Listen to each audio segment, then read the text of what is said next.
Majority Report with Sam Seder. The destiny of America is always safer in the hands of the people than in the conference rooms of any elite. Sam Seder. They are unanimous in their hate for me, and I welcome their hatred. We must guard against the acquisition of unwarranted influence, whether sought or unsought, by the military-industrial complex. The Majority Report with Sam Seder.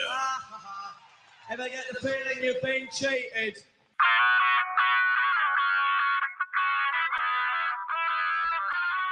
It is Tuesday, March 29th, 2022. My name is Sam Seder. This is the five-time award-winning Majority Report.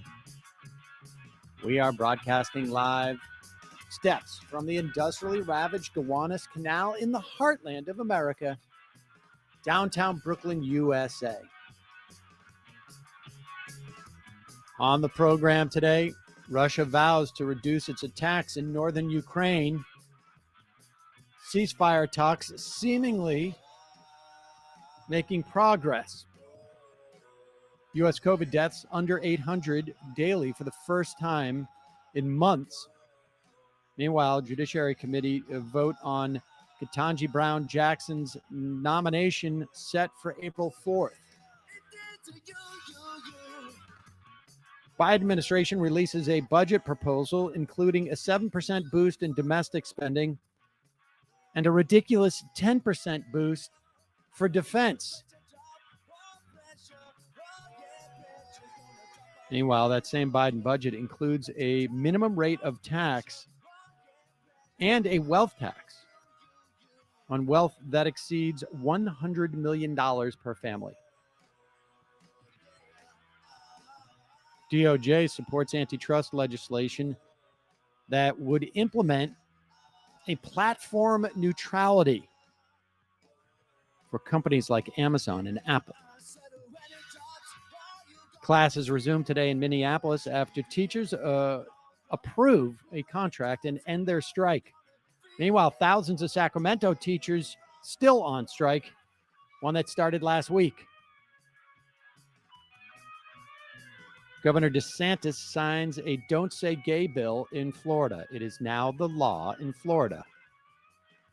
White House logs sent to the January 6th committee have a 7-hour gap. Sorry.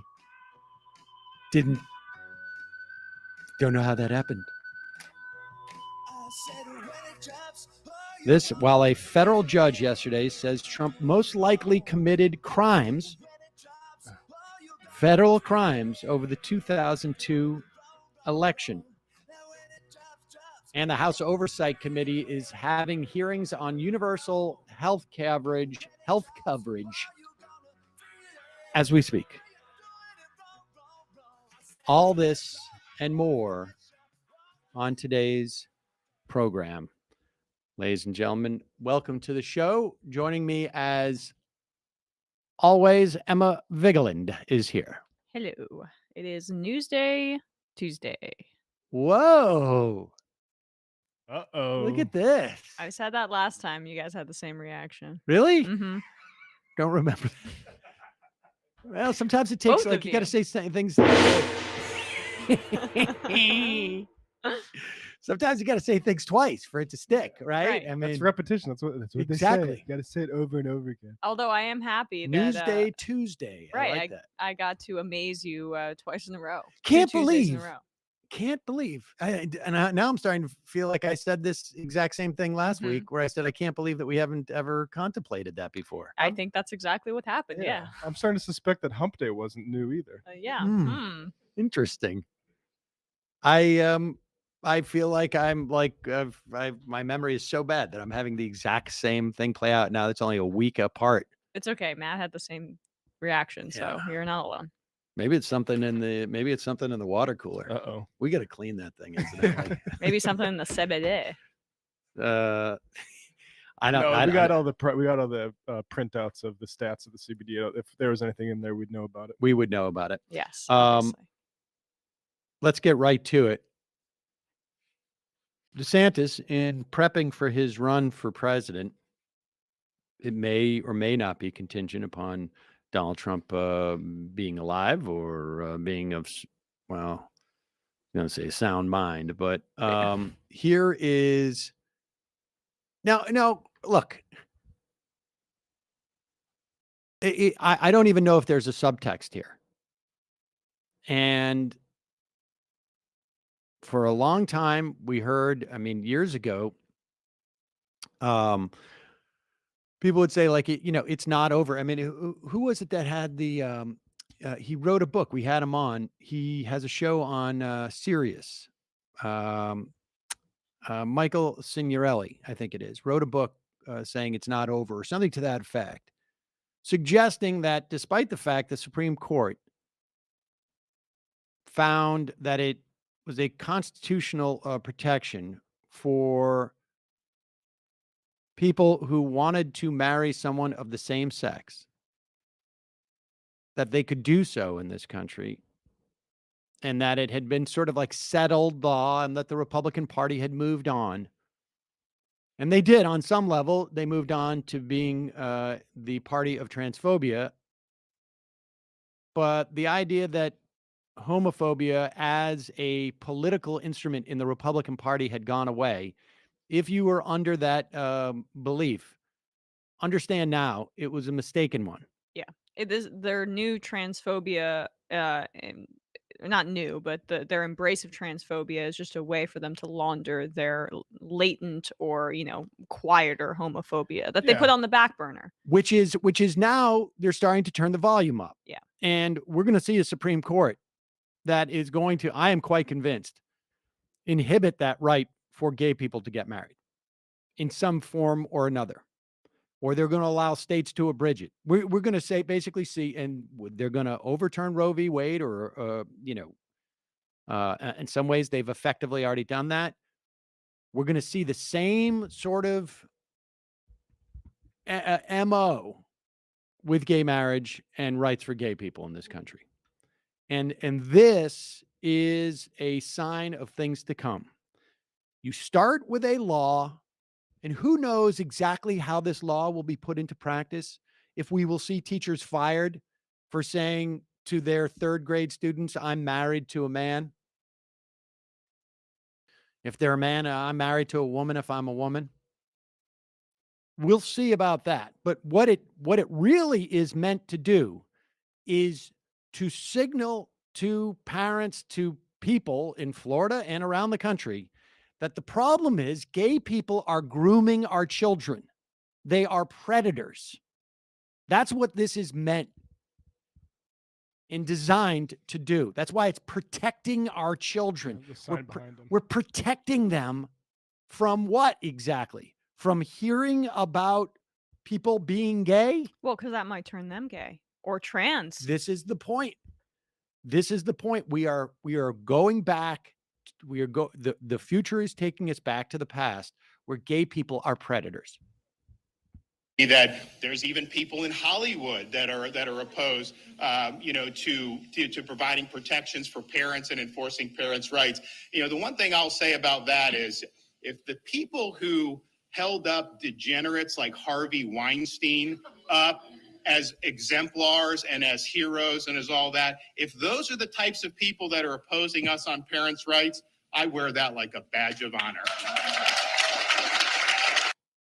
And so now the idea is that these people protect predators and sexual assaulters and rapists. Mm-hmm.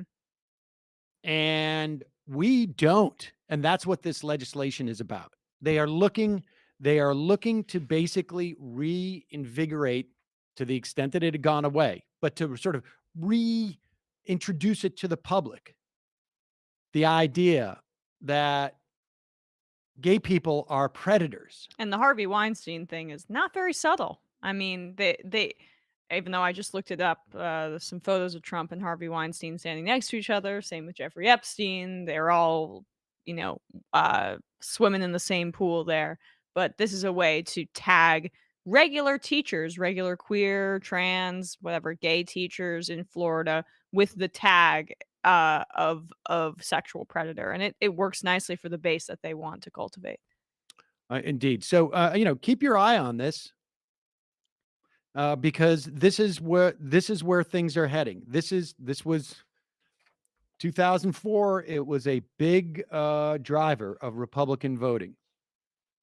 It's how George W. Bush got a lot of those religious fundamentalists who sat on the sideline in 2000, which is why he did not win the popular vote in 2000. And he got them reactivated by fighting gay marriage. They put gay marriage constitutional amendments, I think it was in 6 or 7 states around the country in 2004. So when they say protect the children too, what they mean is protect the children from any outside view that is not my own about how they should be. Because children are not human beings that should be respected by their parents. No, they should be little vehicles of our own narcissism and fear about the rest of the world. And if they are not made in our exact image, then there's a huge problem. And we need to stifle that out in any way that we can. I actually think when they're saying protect our children, they are the real message they're getting is that we're going to protect them from being indoctrinated and turned gay, and maybe Right. even That's not in my preyed image upon. of what I want my child to be. I want my child to be a good straight Christian. I mean, that's what it is too. And then also, but that's how they assign morality to their position of trying to stifle their child's individuality. Is that there's something really inherently wrong with it as well, or that they're being abused to end up turning out that way. That's what they don't want. They don't want their children to deviate from the norm. Of in course their not. But they perspective. also want to propagate the myth that one can be groomed into a gay lifestyle by your teacher. Right. And that is like the sort of archetypical or archetype that they have developed, that the gay predator. This was they're pulling this one, forgive the pun, out of the closet and taking it out for a spin. And you notice, like, of course, the attack on gay people is central, just like the attack on, like, say, non-white people is to the CRT stuff. But both of those issues, attacking public schools and disciplining teachers. Yeah, it's a real I don't know, forfer. I was about to say it's more than a twofer. And sorry, a final point too, stifling your child's like individuality and their sexuality and who they are as human beings. That's the real abuse. That's the real abuse. Yes, and leaving them unprepared to like understand what is unwanted sexual advance is also preparing them for abuse. Mhm. Right. Word from our sponsor. Just as an aside, we used to have a sponsor who sold bedding. I appreciated the bedding. I did.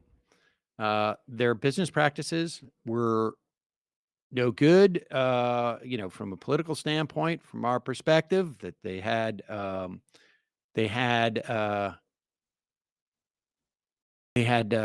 factory in the Palestinian West Bank. And so we dropped them. Since that time, we have fielded a couple of offers to advertise for bedding. And it took a while to find some that I liked and that I thought were good. And also, I like the fact that these are sustainable. Sheets are important. You want them to be comfortable. Cozy Earth provides the softest, most luxurious, and best temperature regulating sheets. For me, I want them to be comfortable. Everybody knows I like that sort of like cool, crisp feel of the sheets. The temperature control is key because I run hot, ladies and Oh, me gentlemen. And I too. think people know that about me. Cozy Earth has been featured on Oprah's most favorite things list for 4 years in a row. I have no idea what the other things are on there. But I trust. I don't know either. I trust me. But They are made from super soft viscose, which comes from bamboo. Cozy Earth sheets breathe, so you sleep at night with the perfect temperature all year round. They have thousands of 5-star reviews. They have become the bedding of choice for interior designers and celebrities like myself. I've been getting ads for them on Instagram, and I was just perusing it, and That's weird. I put it in a note because I liked some of the sweatshirts that they have. They also seem to have loungewear and things like Yes. that. Yeah. Yes. They have a 100-night sleep trial for their sheets. This is one of the other awesome things about this. 100 nights to sleep on it. You can wash it. You can try it out. If you're not completely in love, after 100 nights, you send it back for a full refund. There's no risk associated with this, folks. There's a 10-year warranty. They come in 4 new colors. They honestly, hot and cool, we've had a huge mix over the past, like I would say, month of nights. Yeah. And particularly in my building, they don't turn off the heat Yeah. if it's even like 50, 60 degrees out. I'm gonna get one of these comforters because my comforter's too warm, and I have to every night I keep the window cracked even when it's like 40 degrees out. All right, so check this out. For a limited time, you can save 35% on Cozy Earth bedding. I'm actually on the website right now. Go to cozyearth.com/majority. Enter my special promo code majority at checkout. You save 35% now. That's cozyearth.com/majority. Be sure to enter majority at checkout for 35% off. Okay, let's get back into it. Mentioned this up front. We shall see. You know, there's Russia has said that they are vowing not to attack northern Ukraine. The idea is that it's a show of faith as they enter into more serious ceasefire negotiations in Istanbul. Supposedly, this according to the Financial Times, Russia is no longer requesting that Ukraine be denazified. They are prepared to let Kyiv join the European Union if it remains a military non-aligned, essentially neutral. Finland model. Zelensky has already said that they would be neutral. The real question is going to be, I think, over the Donbass. I think we mentioned yesterday that it looked like, as Russia was turning its attention to the east, that Russia may want to annex the Donbass in some way, as a way of saying that this was what it was all about from the get-go.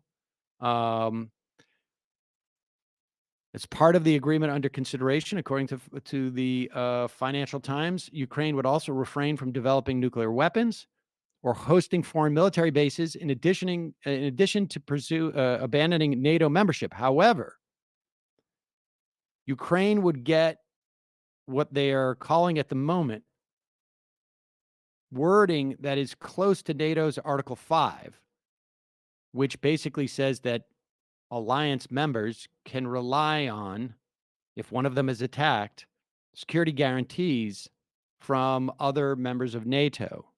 So they are looking for some type of, if we are invaded, we can get some type of security guarantees from them. I don't know what the functional difference is, frankly, between that and admission into NATO, but maybe because they're not part of a pact, it becomes less enforceable. I just don't know. But we will see. And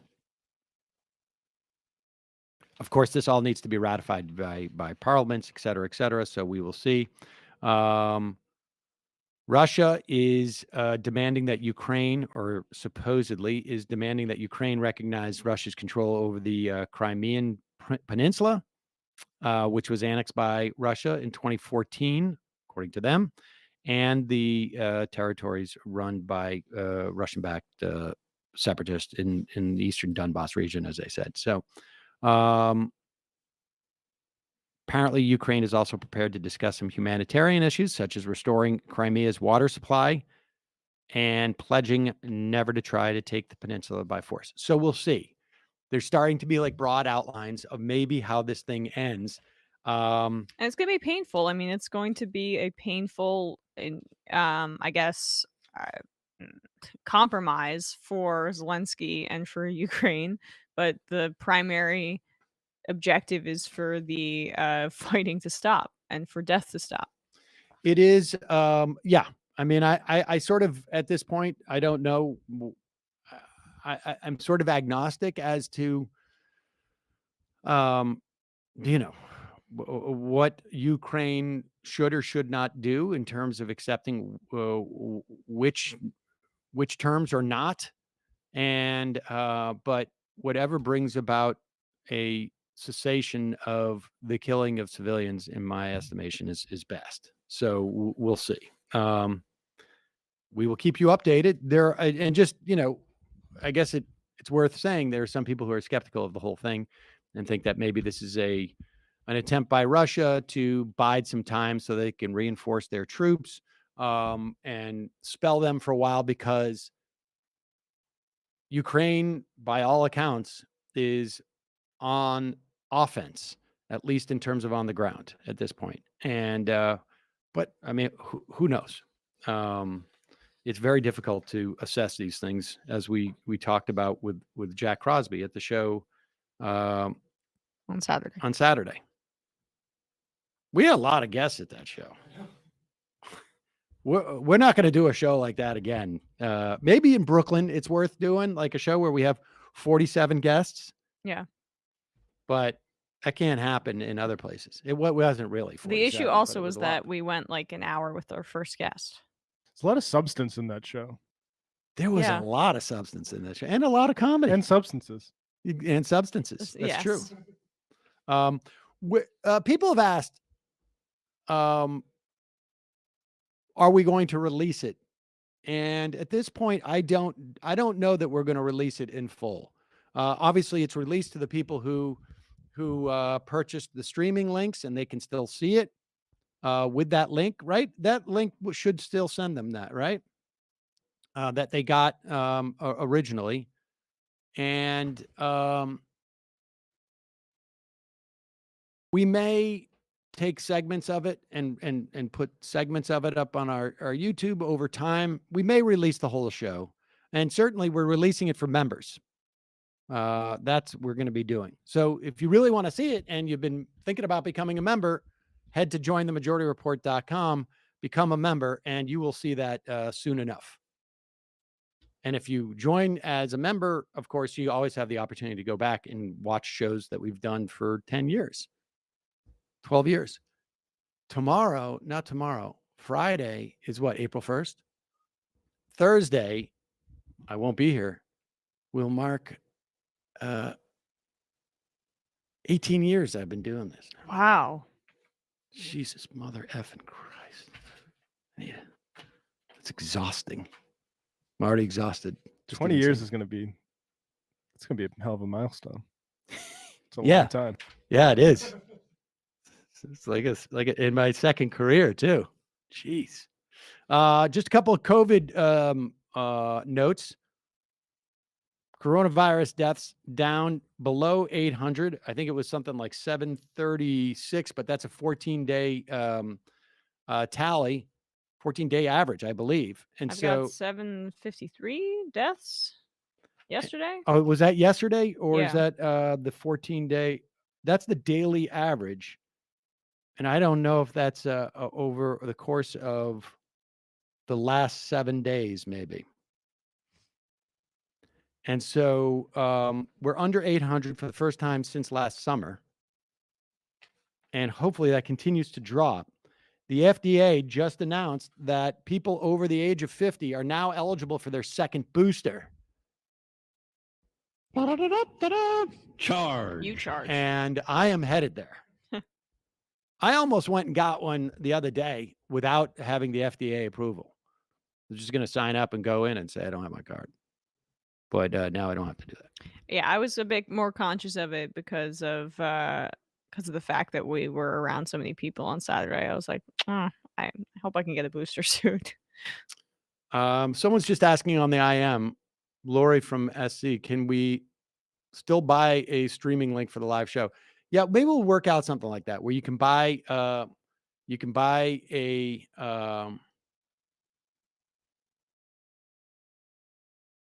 well, you can buy a link to see it if you're not a member or something like that. We'll figure that out. All right, let's take a look at Joe Biden's budget proposal. This is just a budget proposal. It gets negotiated, obviously, as it goes to Congress. But one of the more disturbing aspects of it, as you'll recall, Congress on the last budget increased the defense budget from what Joe Biden asked for by like something like $30 billion, if I remember correctly. No, you know what that kind of the way that it operates is like the Pentagon will ask for something, either Congress or the president will then give them more, and then, you know, whatever. In this case, Congress is giving more to the Pentagon than even Biden asked for. It's like, no, I love you more. I love you more. And continuing to up it. It's like silly. I mean, it's dangerous, but two, it's a way to just show fealty to, for lack of a better phrase, the deep state. It's sick. It's sick. Well, it's simply the military industrial complex. I mean, it's pretty straightforward. There's a lot of money to be made. A lot of these House members have bases or weapons manufacturing happening in their district. And but Joe Biden, his budget boosts spending by 7% domestically, 10%. Now that is good. I mean, it should be more. It's nothing compared to what the Build Back Better was supposed to be, and that is all but like become vaporware. It provides some funding for affordable housing, anti-gun violence initiatives, manufacturing investments, 7%, still rather anemic, 10% boost for the Pentagon, which is just, I mean, it's just insane. It's just insane. 10% more defended. From what? I feel 10% safer. From what is it that we're supposed to be defended from it? Just compared to how we were defended last year. But even then, I mean, honestly, it's just insanity. The iron is that the deficit has gone down by over $1 trillion under Biden. This is a function, of course, of, you know, the 2020 economy just sort of crashed, and so revenues, dipped dramatically, increased our deficit. We spent. Then 2021, it comes roaring back. 2022 comes roaring back. Tax revenues go back up. And so that's where we're at. This is what's interesting. His proposal also includes a tax increase on American households worth more than $100 million. Now, this is a little bit different than we've had in the past, and this is actually going to be an interesting fight to see if we can get this through. This is a wealth tax and a rise in income tax, but it is based upon existing wealth that you have. So the tax will require American households worth more than $100 million to pay a rate of at least 20% on their income, regardless of what the income is from. This is a minimum, basically just a alternate minimum tax. And it would affect families this wealthy. I mean, this is what's also bizarre. Families this wealthy avoid taxes to the extent that a 20% tax rate would capture a lot more money than it is now. And the idea that they're not even paying 20% on their taxes on their income is just insane. Yeah. That's 20,000 families in the United States, the top 1/100th or the top 100th of 1% of US households. It will also tax their unrealized gain in the value of their liquid assets, which, as far as I can tell right now, are stocks and bonds. There may be some other ones. So it's not necessarily a home, but stocks and bonds. So if you own a stock, let's just say I own Amazon. I do not, but let's say I did. And let's say I had $100 million worth of assets, including my house and my yacht and my 401k. If I'm Mitt Romney, my IRA, which I somehow managed to sneak in, shares of Bain Capital, and it grows extensively, or wherever it was. Yeah, you get in early. If I have some Amazon stock and it has risen, let's just say for the sake of argument, it's doubled. It went from 100 to 200. I know these aren't the numbers for Amazon stock. I don't know what they are off the top of my head, but I also can't do the math if it's complicated. So if they've gone up from 100 to 200, you then would get assessed a 20% tax on that second 100.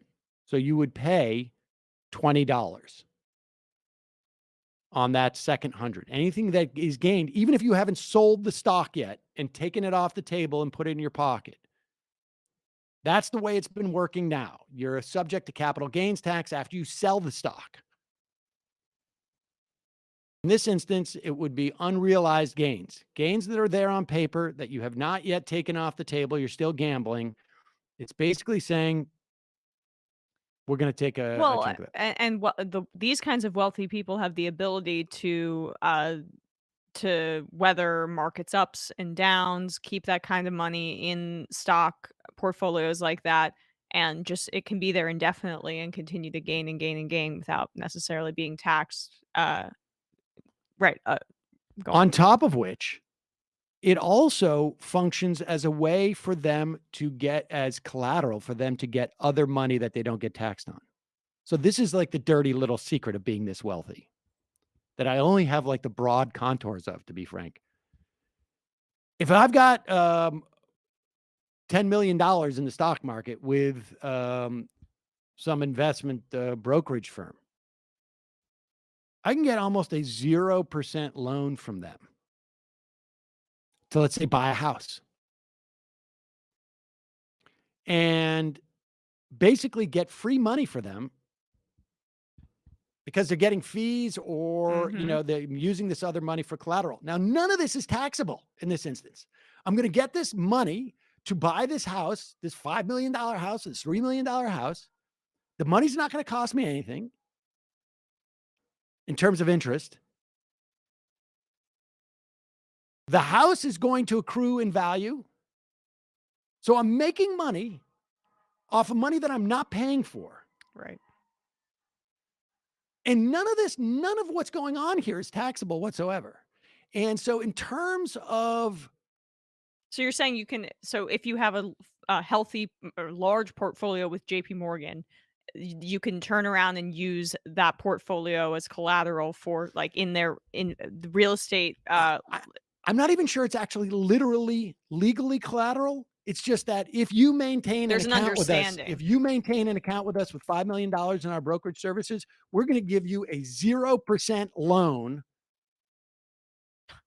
for your $3 or $4 million house that you're going to buy. It's a perk. And that house accrues in value. You pay nothing on that money that you've borrowed. It's basically you're renting, but you own it. You have all the equity associated with that, except for with the money that you borrowed. But you're getting free money and using that free money to make other money. And so the problem is we have incredible wealth inequality in this country, both income and wealth inequality in this country. And we need to diminish it. Frankly, 20%, good start. As far as I'm concerned, take it up to about 85%. If this goes anywhere. If this goes anywhere. Yes. Huge. Of course. Of course. We're going to get to Manchin later in the show, but. Of course. And those paying already more than 20% would not owe any additional taxes. That is in terms of the billionaire minimum income tax. So we'll see. But what's interesting is they are already beginning to attack this concept of taxing wealth. And here's what you're going to hear over and over again. There's no way for the U.S. government to tax wealth. That never, ever, ever happens. And how do you know that's true? Well, CBS has hired an expert on this to tell us that.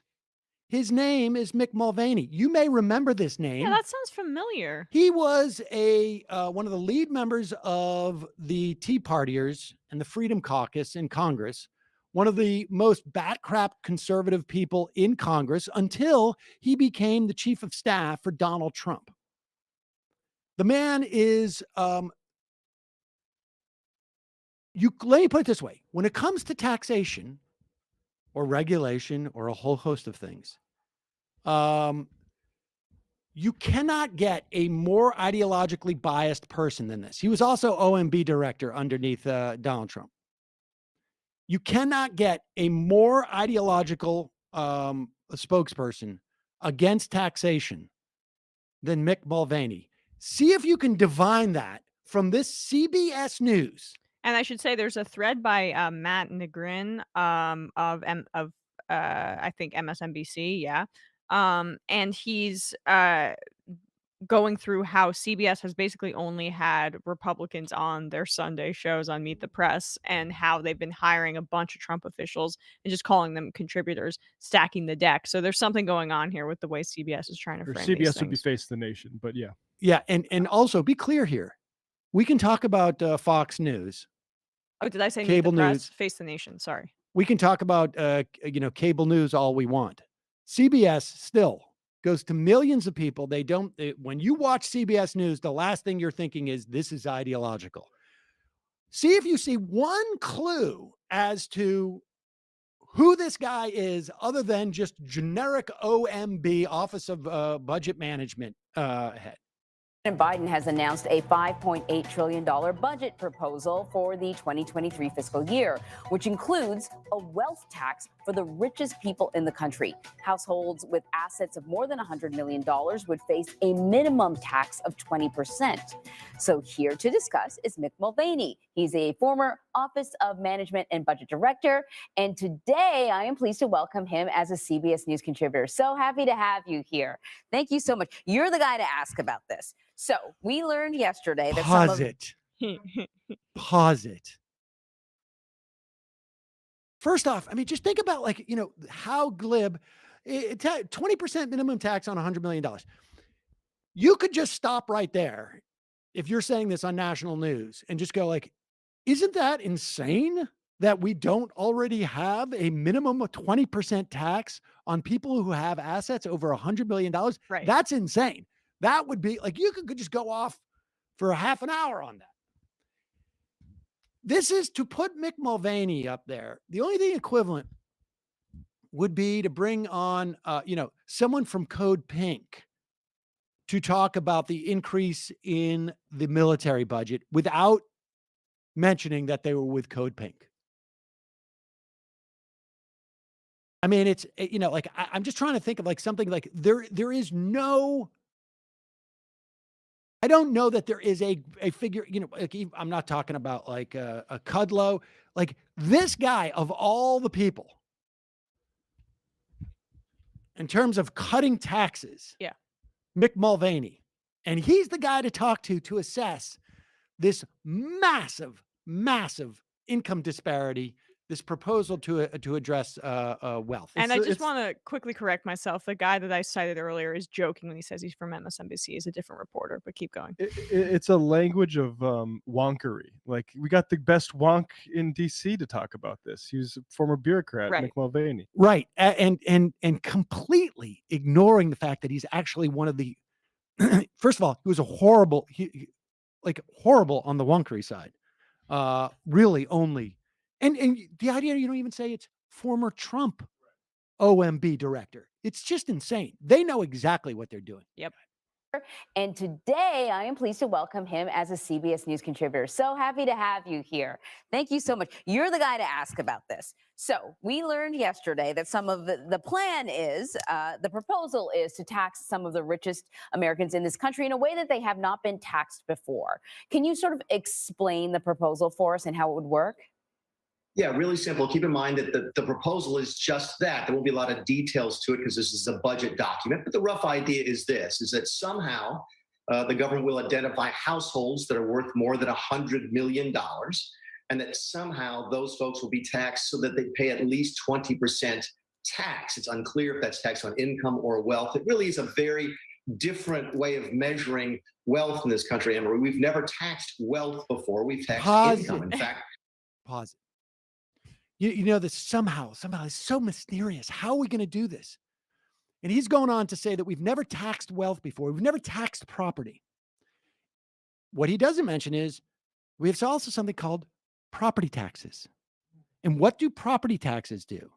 They tax wealth in the form of the wealth that is associated with your house. How much is your house worth? But how could we possibly measure when this grows? How can we possibly measure it if it's not being sold? They do it every year. There's someone called the tax assessor who comes in and assesses the value of your house for taxation purposes. It happens every single year. Yeah, what universe is Mick Mulvaney living in? Maybe it's Florida there. I see that's where he's zooming in from, where your taxes are going up. They have property taxes exponentially. No, but I know, but like maybe it's a little bit lower in terms of like a lot of people with big houses right now, or wealthier people, their property taxes have been going up every year, basically, especially I guess in blue states after the I imagine there's property taxes in Florida have gone up too on some. There's no income tax down there. Yeah. But we do this all the time. Yeah. And if there's a reason we haven't got around to taxing wealth like this before, it's because wealthy people have controlled the electoral system for the entirety of the nation's history. Wealthy people like Mick Mulvaney. How do you assess the value of a stock? Well, it's quite easy, actually, because there's a number associated with that. So when we say the stocks went up, it's because the numbers associated with that stock went up. That's too convoluted. You shouldn't even try. So it's not like somehow. This is not like magical. We just make a decision. And the way that we're going to do it is you're going to have to declare what's the value of your stocks on December 31st. If you have a 401k, it's over a certain amount. I think with the IRA, you've got to declare that with the U.S. government. It's just a form. You have a form you file. This is not rocket science. We can figure it out. And the distinction, just really quickly, between we've never taxed wealth before in this country. We've never essentially punished people for being wealthy. He's not going to say that right now because he's trying to launder himself as like a neutral expert. But it's so silly because the reason that we're in a position that we have to tax wealth in this country is because we have slashed all other methods of taxation so aggressively to the point that now it is a complete fundamental need, and we're in late stage capitalism, and that's what needs to happen now. But like, to talk about it as unprecedented, no, it's a way to claw back from the position of extreme wealth inequality that we've gotten to from slashing income tax rates and other taxes as well. And before someone sends me a IM about capital flight, I think Bernie Sanders had a good suggestion to deal with capital flight. There's an exit fee. If you want to leave the United States on good terms, obviously you can flee the United States. You can put all your money in a Swiss bank or, the Cayman Islands or whatever it is, and you can flee the United States. But if you want to leave on good terms, you want to come back, you want to visit your companies, you want to visit your kids, you want to visit your relatives, you want to visit, your ski chalet in Vail or wherever it is, you got to pay an exit fee. Oh. It'd be so awesome. All right, go back a little bit. Let's listen to him. Mick Mulvaney now being completely laundered as some type of just voice of technocracy. He's the Bill Nye of accounting. He's the Bill Nye of accounting. And here he is. He's just going to, like, I don't know how we're going to do it. Is it going to be like magic? Like, somehow we're going to do this. Whoa, it's like alchemy.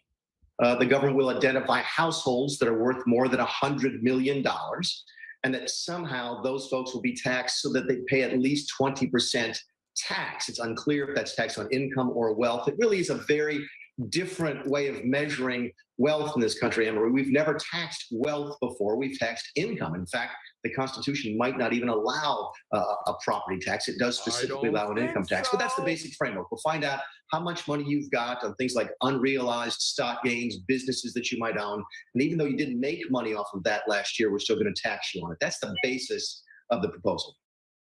Even though you didn't make money on it. No, you made money on it. This is the lie, that you haven't made money unless you realize those gains, so-called realize those gains. But again, having that money in that form allows you to get other money for free.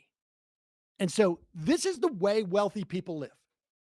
They take the existing money they have, they leverage that to get zero cost loans. They invest those zero cost loans in assets that will increase in value. They use that to also pay for things. And as far as the government is concerned, they don't even have any income. They don't have any income. We need to tax away, in my mind, 20% is, like I say, it's a start. Let's get the door open so that we can show that we can do this. And then let's work our way up to about, 80, 90%. Man, it's so insidious the way he says it might not even be allowed by the Constitution. We'll have to wait for what the Constitution says, as if the Constitution is going to start talking to us. Well, it really is just a question of like, will Clarence Thomas... Exactly. It's the Supreme Court. Exactly. And the Supreme Court, who knows what the Supreme Court's going to do? But the Supreme Court, I would imagine, would strike this down because they don't want it to exist. Yes, that's why they're there. That's why they're there. That's why they're there. Listen to the Constitution, like put a stethoscope up. Right. I mean, two cups and a string. We can talk to the founding fathers from beyond the grave. If they would have any concept of like the amount of the breadth of our passive income streams here in this country for the wealthiest people. Yeah, but they would probably side with the Republicans. Fine, fair enough. Yeah. Fair enough. But like it's a silly premise on its face. I mean, who knows whether this would ever even pass the Senate, frankly, but it's possible. You only need 50 votes. This would be done under reconciliation, but of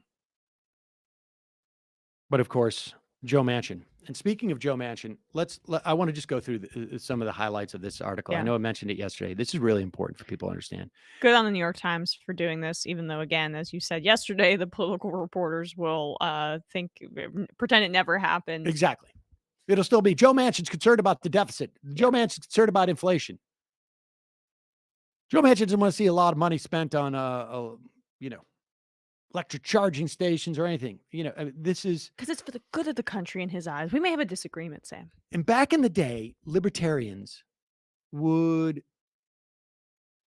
say, we need to decentralize because there's too much corruption. There's too much corruption in the federal government, and we need to have smaller. We need to put more hands in the states. This is a perfect example of how much more corrupt governments are, the more local you get them. Because the people who run, not all of them, I don't know about the majority even, Gustavo Rivera, state senator from Bronx, who was on the live show we did, really broke it down into sort of like, there are sort of like types of people who are in the Senate. One cohort of people in the Senate, state Senate, could be assembly, whatever it is. One cohort of people in local politics see politics as simply an extension of their business interests. Period. End of story. They don't perceive it as that being corrupt or whatnot. It is just like all they know. Why do I join the United Way? Why do I sit on the board of the United Way? Because I want to network so that I can meet other people and also feel like I'm doing good, whatever it is. Good. Good on you for doing something like that.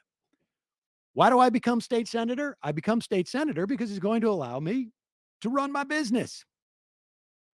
In Joe Manchin's case, it's going to allow him to found essentially a business. Joe Manchin became a state senator in 1987. It was a part-time job with a base pay of $6,500.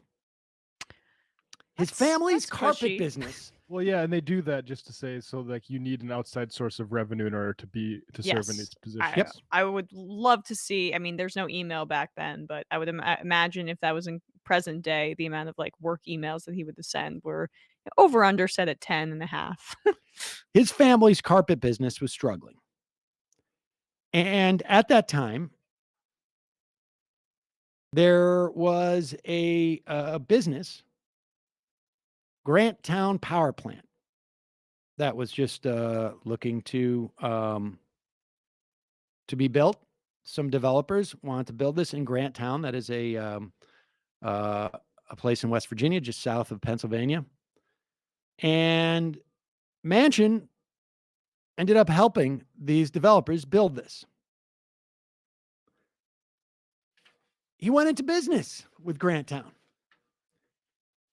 Manchin made sure that they could get a permit to build their power plant, even though it was close to another power plant, because the local, the state EPA essentially worries that concentration of all the stuff that we burn here could be bad for people. He managed to get them a waiver. And this is just nuts. What ended up happening is right around that time, and I think in part with a loan from the Grant Town Power Plant people, he started a business. He bought a couple of mines and supplied the Grant Town Power Plant with a type of low-grade coal that they call gob, which means like, I don't know, garbage of bituminous. Literally, garbage of bituminous. It's waste coal. And so he provided this gob. You're basically burning trash or junk from coal to get extra. Oh yeah, okay, yeah. Junk coal to get extra electricity. Exactly. And his business has been or I should say, Grant Town Power Plant has been the sole customer for his business for 20 years. The sole customer. I mean, what's that office like? He urged the state official to approve its air pollution permit. That's the first thing. He pushed fellow lawmakers to support a tax credit that helped the plant. Worked behind the scenes to facilitate a rate increase that drove up revenue for the plant, because when they started, all of their projections of what it was going to cost to produce this energy were lower than it ultimately became, because they bought garbage of bituminous instead of the higher grade coal. So it was more expensive to generate energy.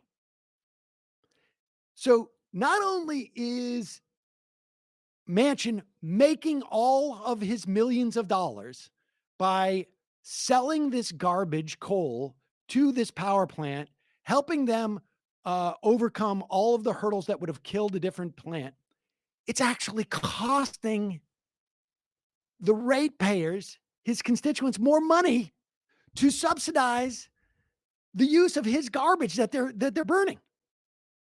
Even though it's cheaper for Grant Town. Or it's not necessarily cheaper for Grant Town. No. Oh. That's the thing. It cost them more money to turn that into power. Okay. Because it's such garbage. But they can pass that along once they get approval from the West Virginia government to their ratepayers. Okay, gotcha. They don't have to justify, why are we burning bog? We don't have to justify that. Well, we're burning bog because that's what Joe Manchin was supplying us. Joe Manchin's the guy who's making it possible for us to set up the plant in the first place. Burning gob. Records show that several energy companies have held ownership stakes in the power plant, among them major corporations with interests far beyond West Virginia. At various points, those corporations have sought to influence the Senate, the U.S. Senate, including legislation before committees on which Joe Manchin sat, creating what ethics experts describe as a conflict of interest. No. Yep. So, as the Grant Power Plant continues to burn coal and pay dividends to Mr. Manchin, it has harmed West Virginians economically, costing them hundreds of millions of dollars in excess electricity fees because GOB is less efficient power source than regular coal.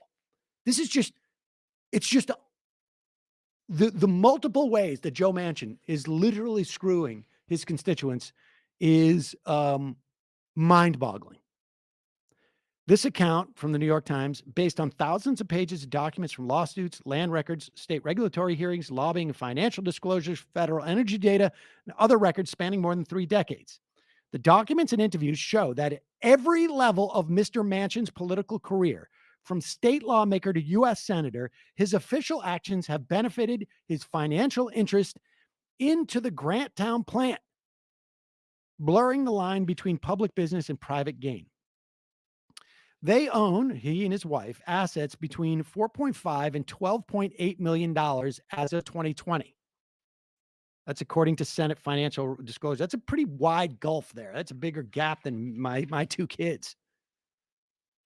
Ener Systems is now run by Joe Manchin's son.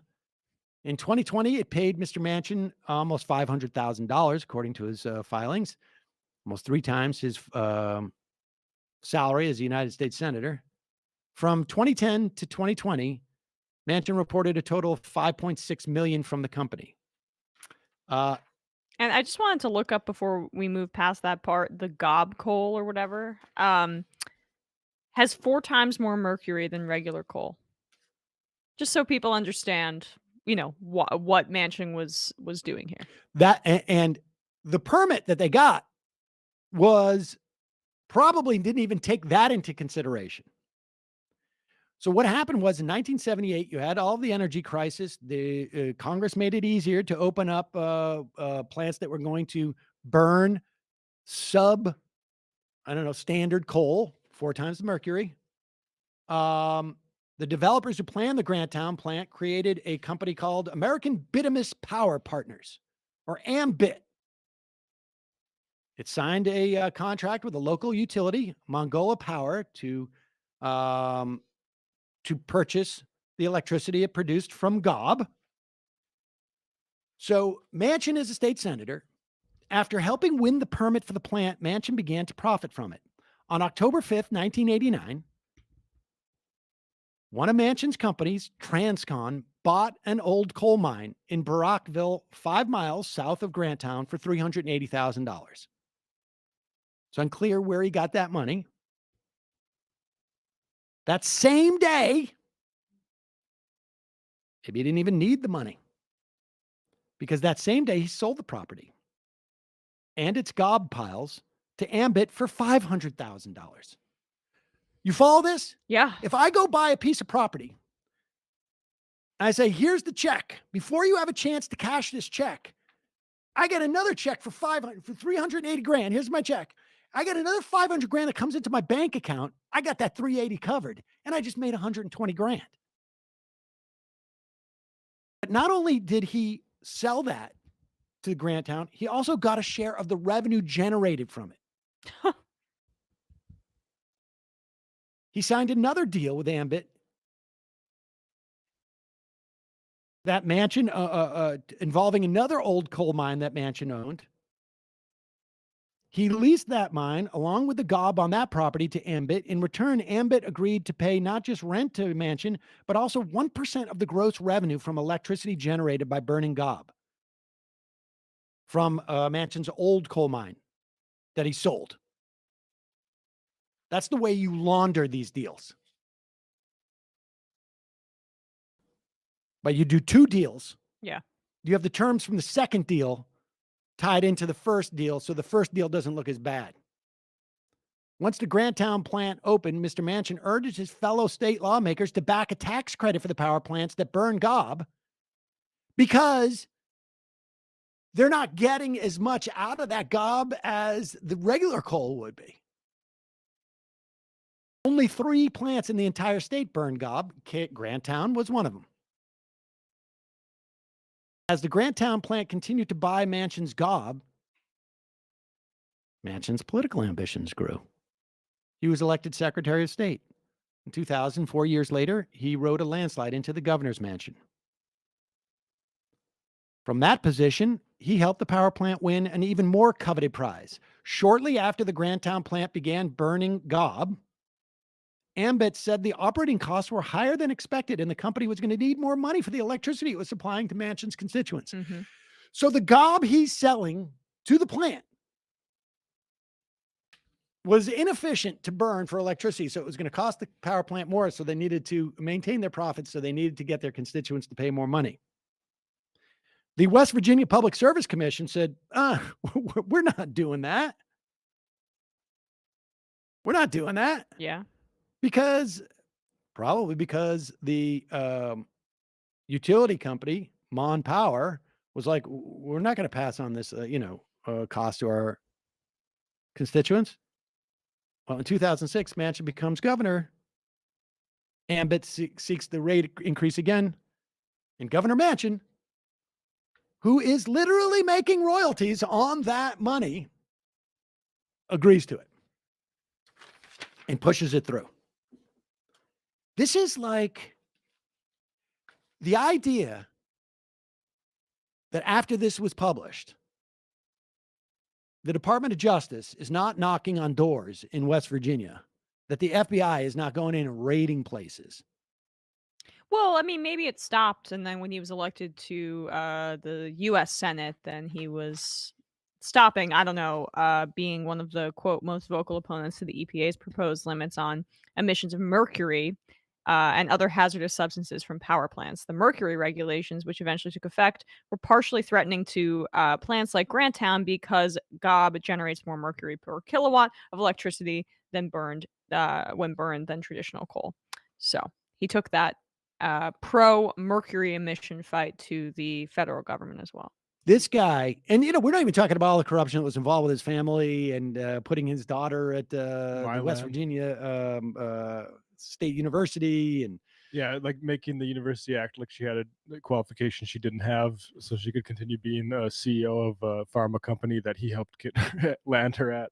This is really just it's just amazing. And to the extent, when you have these small government libertarian types that genuinely believe that smaller is less corrupt, but when you have people with foundation or political connections say this stuff, it's pretty much just to protect guys like Joe Manchin. Yep. You can buy them cheap. A lot cheaper, a lot less eyes on it.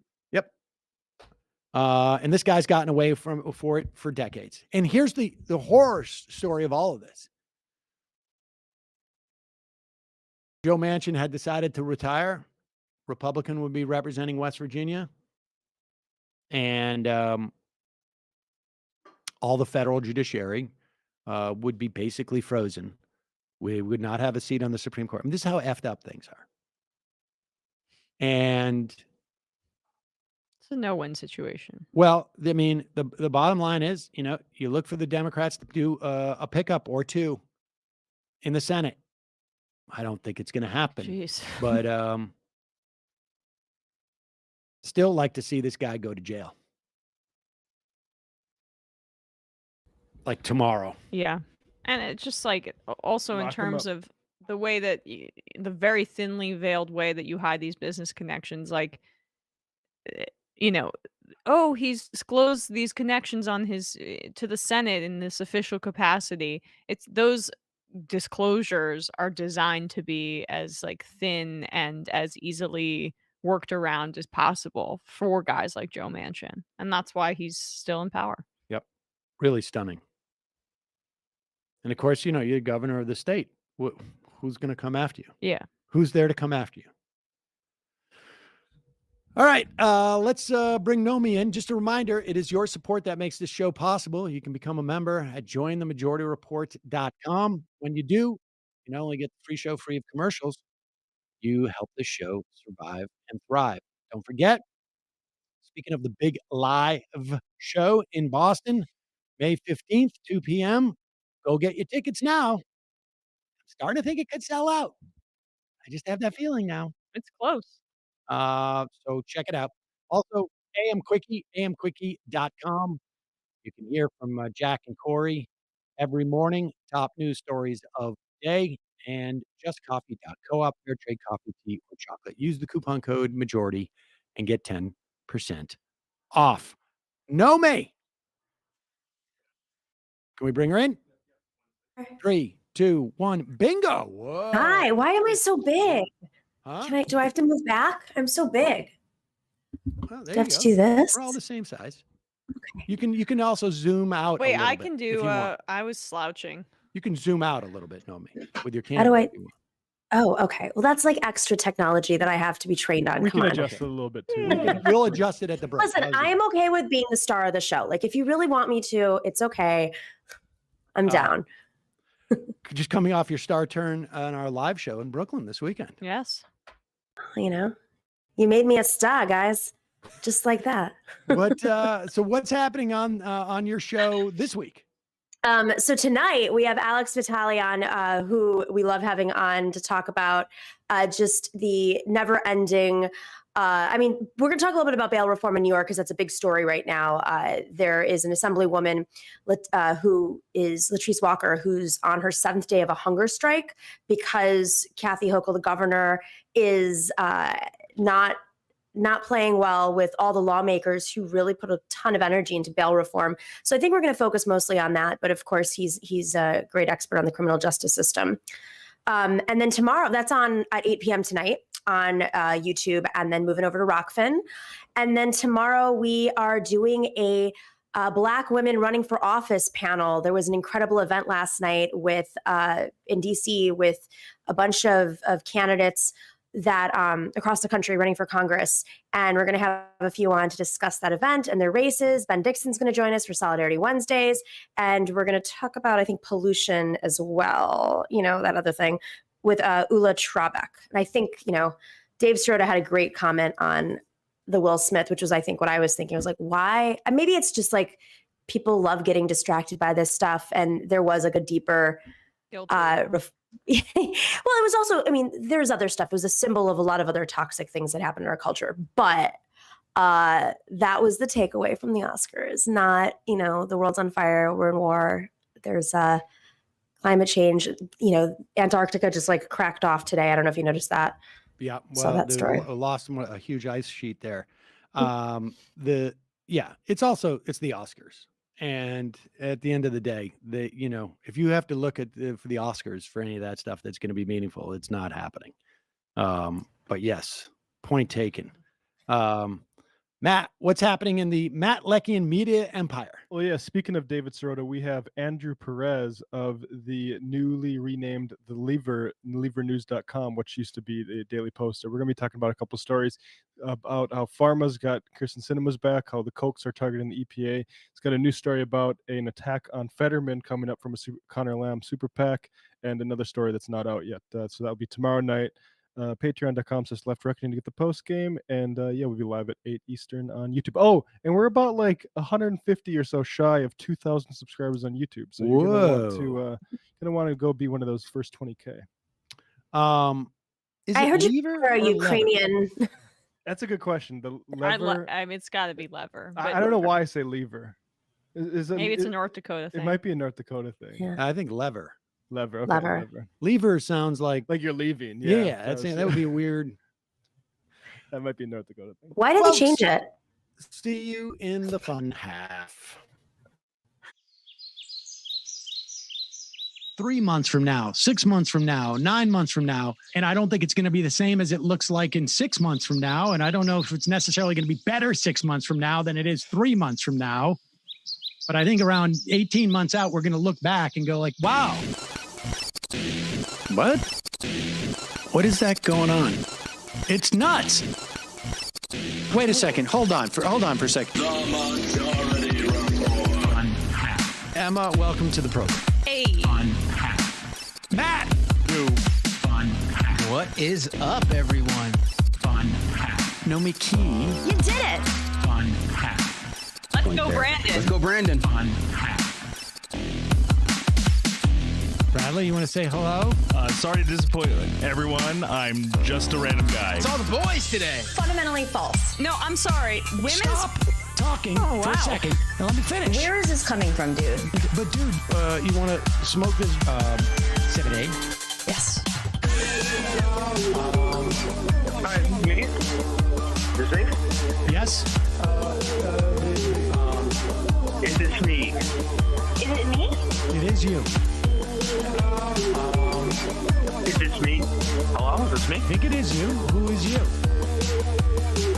Oh, no sound. Every single freaking day. What's on your mind? Sports. We can discuss free markets and we can discuss capitalism. I'm gonna go start watching. Libertarians. They're so stupid, though. Common sense says, of course. Gobbledygook. We fucking nailed him. So what's 79 plus 21? Challenge Matt. I'm positively quivering. I believe 96, I want to say. 857-210-35 501 1/2 3/8 9/11, for instance. $3,400, $1,900. 5 4 $3 trillion sold. It's a zero-sum game. Actually, you're making me think less of it. But let me say this. Poop. Call it satire. Sam goes, it's satire. On top of it all, Yeah. my favorite part about you is just like every day, all day, like Yeah. everything you do. Without a doubt. Hey, buddy, we see you. All right, folks. It's just the week being weeded out, obviously. Yeah, sun's out, guns out. I don't know. But you should know. People just don't like to entertain ideas anymore. I have a question. Who cares? Our chat is enabled, folks. I love it. I do love that. Look, gotta jump. Gotta be quick. I gotta jump. I'm losing it, bro. 2 o'clock. We're already late, and the guy's being a dick. So screw him. Sent to a gulag? Outrageous. Like, what is wrong with you? Love you, bye. Love you. Bye-bye.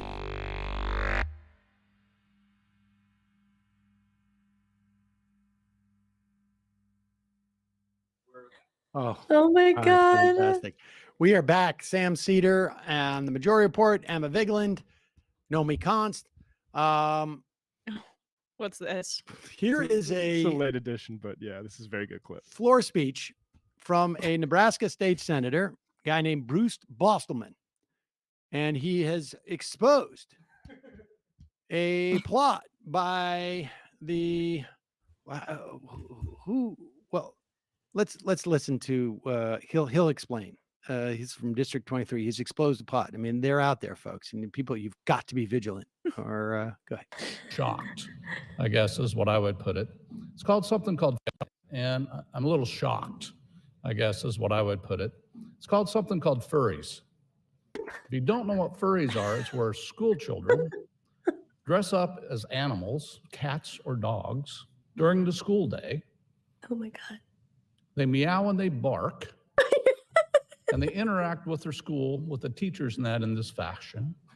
And now schools are wanting to put litter boxes in the schools for these children to use. How is this sanitary? I'm going to have a discussion with CEO Smith about this. This is something I think, how can schools allow this to happen? I think it's very disruptive within the school system. I think it's very disruptive within the classes. I even heard from one person here recently said that a student identified as a cat and wanted a litter box. The school didn't provide the litter box, so the student went ahead and defecated on the floor. Oh, stop Really? it. Really? Really? I saw this on Facebook. School administrators, what is going on? Nebraska Department of Education, what is going on? State Board of Education, what is going on? Teachers unions. If some kids can't wear American flag to walk through the school on their shirt, Come on. and you keep them out of school, and you kick them out of school, but it's okay if they wear a cat costume, and that's fine, and you have a litter box for them, and that's fine. Meow. Meow. So, in light of the story turned out to be false, Boston issued an apology. No. It was just something I felt that if this was really happening, we needed to address it and address it quickly. And so, of course, Did he say where he got all this information? I'm sure. I love the fact that you can say. So, I yeah. love the fact that you can say, really, really, this is. Doesn't this is strike you onion. as almost unbelievable? Where did he find it? On Facebook? Yeah, it's been going around. Apparently in Australia, it was may have even hooked some people down there. Oh, I too. believe it. In Australia, they're But, Oh my God. yeah, this is furries down there. The furry degeneracy is really spreading widely. I mean, it's the sexual depravity that's creeping into our schools. They just want to dress up as furries and all have, orgies with one another. I mean, that's what actually furries are. Am I wrong? That's what furries are. I mean, there's I think a wide variety of type of people who they like to dress up in these sort of costumes. And I some of thought them it like was to have sex with super it. sexual. For some of folks it is sexual. Okay. For some they're a little bit asexual. There's a spectrum. Okay, But gotcha. the thing about this is that like this is the environment that we're dealing with, where so the idea that like this guy also, I have no doubt, next week or last week was talking about the the grooming that is going to take place or whatnot. I mean, Yeah. this is how It's a slippery slope. Yeah. First, your kids can identify as the gender of their choosing, or not at all, and then they're identifying as animals. Yep. And pissing all over the place. How is that sanitary? That's the number one concern. I mean, frankly, if kids are identifying as cats and dogs, I prefer the litter box situation because Yeah. that is more sanitary than them like shitting all over the place. And also, how like what's going on? Like, how didn't even occur to him? Like, wait a second. So the kid defecated on the floor, but did they do so on all fours? Like, how did that exactly? What did they not? Did they take their pants off? They take their cat. The first suit costume has a off? flap. It has a flap. Oh, it has a flap. The classic cat costume that you can buy that has the built-in flap, or maybe it's just a homemade costume that their parents made. And so, are you going to school today? Well, don't forget, we're going to put a flap here so you can take a poop on the floor. It's the teachers union's fault, guys. They should be there stopping them. That's what this is all about. Yep. Of course. Oh, I heard this story this morning, and I did want to talk to both of you about this. Ray on the IM, here's something that combines sports and New York State politics that Emma and Nomiki. Oh, I know this can one. both I talk know about. it. And Buffalo. This is where I'm just from. nuts. $850 million in state funding. Actually, I think The Pagulas? I think it's 650 in state funding and then 200 from the county is my understanding, which probably ultimately comes from the state. $850 million in public money for the new Bill Stadium. For the Bills in Buffalo. Yeah. This is just insane. Yeah. Well, they're threatening to move the Bills to Austin. That's the big underlying current there because the Pagulas are some of the shadiest owners in the league, and they also own the Buffalo Sabres, and they that's a whole different situation. They basically held their star player hostage who wanted to get some neck surgery, and they said, you can't get the surgery unless we approve of it, which is like a whole different situation. The NHL allows for, the players union did not secure the fact that their players should be able to get whatever surgery they want in their negotiations, which is a whole nother situation. But yeah, they're pretty gross. They're trying to, and they released a public statement about this on their social media about how we really want to continue to build, this stadium, but we need this kind of funding. Essentially, it's a public shakedown of the state and the city of Buffalo. Well, and not only that, growing up in Buffalo, this is like a quarter of half of the culture of Buffalo. Like, there's a huge there. Huge thing. Everybody goes, Bills games are everything in literally, it's like, I grew up when the Sabres and the Bills, both made NHL went to the finals and the Bills went to 4 years of Super Bowl. That's about as much sports you're going to get from me, okay? I'm going to leave it there. But I used to go to games. Like, we used to go to Orchard Park. It was a thing. It was it still is the center of culture in Buffalo. So, I think it's also very predatory. And Kathy Hochul's from Buffalo. She, I believe, used to represent Orchard Park, the district where the stadium is. I might be wrong on that, but at least close by. It doesn't matter. So, they're preying on the fact that Buffalo needs the money. I mean, this is the city of Buffalo, and Erie County went into delinquency. I mean, they went bankrupt in the late 2000s. My mom was a legislator there. And, ever since, they've definitely had a renaissance. And so I think like what they're trying to do is they're preying on the fact that Buffalonians need the Buffalo Bills to keep this renaissance going. The stadium's in fine condition. There's no reason why they need a new stadium. But you also might want to remember that Governor Cuomo, one of his many, many corruption scandals, but the one that sent his best ally and others, Joe Percoco, who during the live show, I wish that Senator Rivera did his impression of Joe Percoco, because Joe Percoco used to call people on the phone and threaten them, and including Senator Rivera. So Joe Percoco went to jail because of this Buffalo Billions scheme. There was this whole scheme about how they're going to send $1 billion to Buffalo. Well, turns out it just went to a bunch of cronies, and those cronies, some of whom are in jail now, Joe Percoco as well, and that was one of Governor Cuomo's first big corruption scandals. Yeah. I just want to add another more meta point about some of these sports oligarchs in general, because to Nomi's point too about how Buffalo cherishes these teams and it's part of the fabric of the city. Like, European football, they don't understand the concept, like soccer fans, right? They don't understand the concept of a billionaire can just up and move out of a city and take the team with them. I mean, they just did this in Oakland with the Raiders. I know the Raiders have moved a few times, but they just did this in St. Louis with the Rams, who moved to Los Angeles.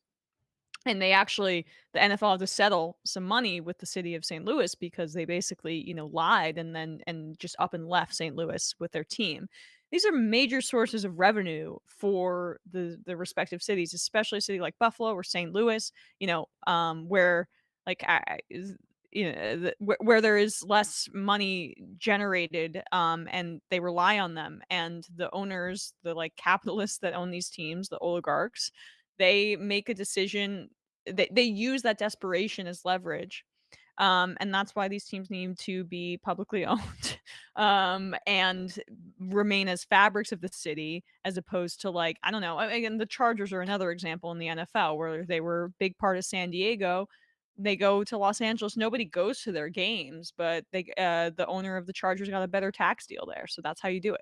And the fact that these guys are, despite them being basically part of the city, part of the culture. Right. So it's not just a regular Amazon headquarters. Right. It's not just tax breaks.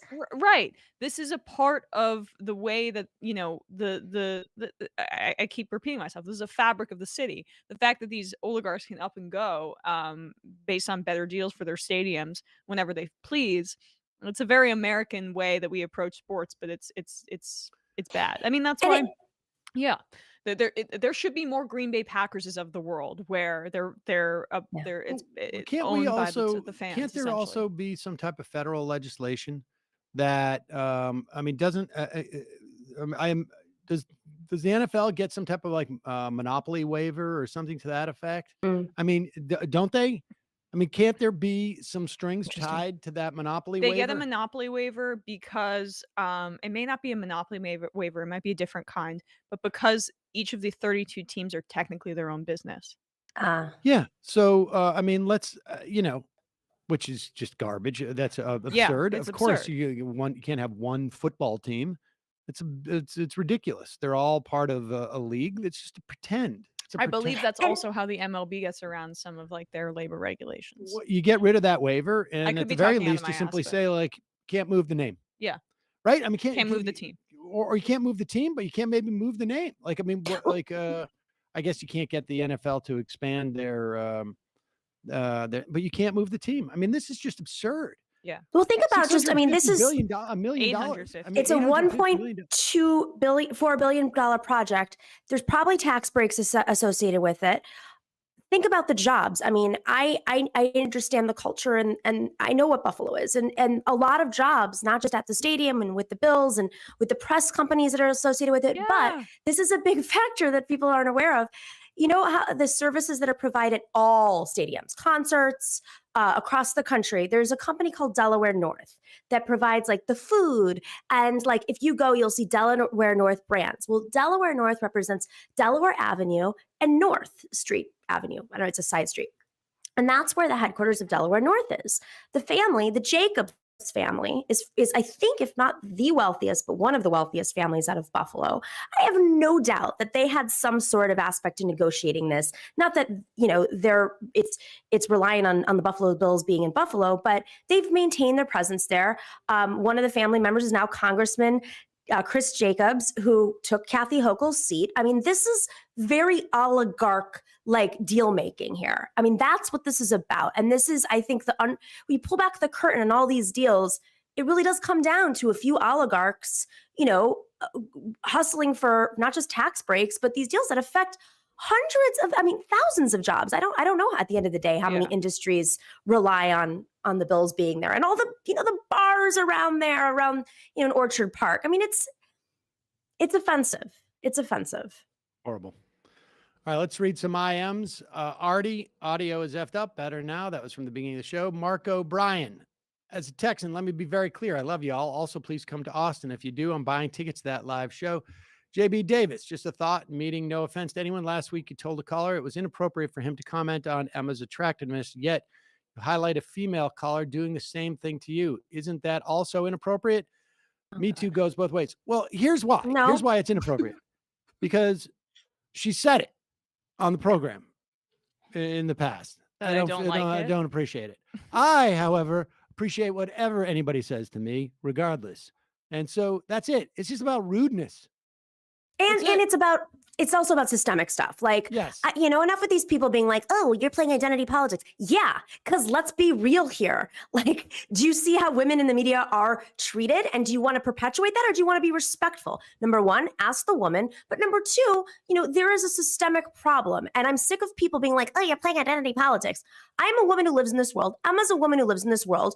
We would like to present our work without having every other aspect of our existence chipped away at, and it's about silencing us at the end of the day. But if you're saying she's attractive, even though that's not about silencing her, it's playing into the same model that is about, you know, making women not as free to just do their work without other opinions shaping it.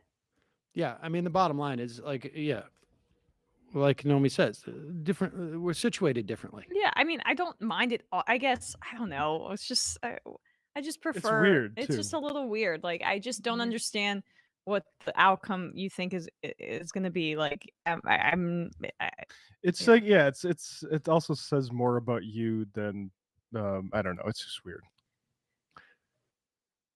Fierce Also, a deity. foolish consistency is the hobgoblin of little minds. Is the Exactly. And I just rather not, you know, I don't even want to put any focus on it. Really disgusting, those crimes Trump committed to influence the first midterms after Bush. What? I don't get it. Softest caller. MR crew ignoring women's contributions yet again. What? Not sure what that's from 1206, what that's about to.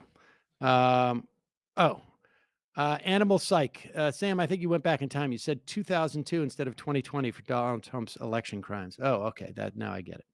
Talia from Tampa. Good afternoon, MR crew. To follow up on that great caller from yesterday regarding renewable energy, I wanted to expand on what he was talking about. When we talk about renewables at the power plant scale, decentralized, very different. Very often there are three things we talk about: hydroelectric dams, solar photovoltaic farms, wind turbines. However, other options exist: concentrated solar thermal power, what the caller said yesterday, offshore wind farms, tidal power plants, point source wave power, essentially buoys that convert the rise and fall of the waves to electricity, marine turbines like wind turbines, but underwater, many, many more. Think of all the jobs. Thank you. Teacher Dan, I wonder if sometimes there is such a thing as pure-hearted conservative. Kind of person who can explain away or justify horrible personal behavior because it serves what is to them some greater good. Though he's disingenuous puke, George Will comes to mind. That generation, Chris Wallace also must cringe at these pansy bitches that are in the face of today's conservatism, embracing amoral self-absorption in the name of their God and totally owning aholery is their strategy. Where'd you end up staying at Disney? Haven't heard of the trip. Yeah, I haven't gone through it yet, but we will soon. What sound should we do here? Jordan Peterson is always going to be my first. All right, we pick. should do this. Yes. This isn't going to impact world politics at all, but it is sort of fascinating to watch this guy who is considered a self-help guru, who appears to be He needs a lot of help. in a lot of self-help. He is Speaking with Andy No. interviewing Andy Oh my No, God. who is a right-wing propagandist disguised as a journalist. Wow.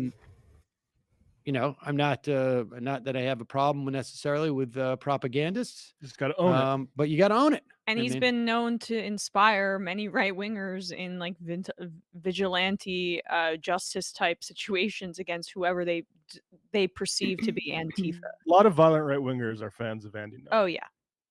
And He doxes them Jordan too. Peterson is trying to understand the mentality of Antifa.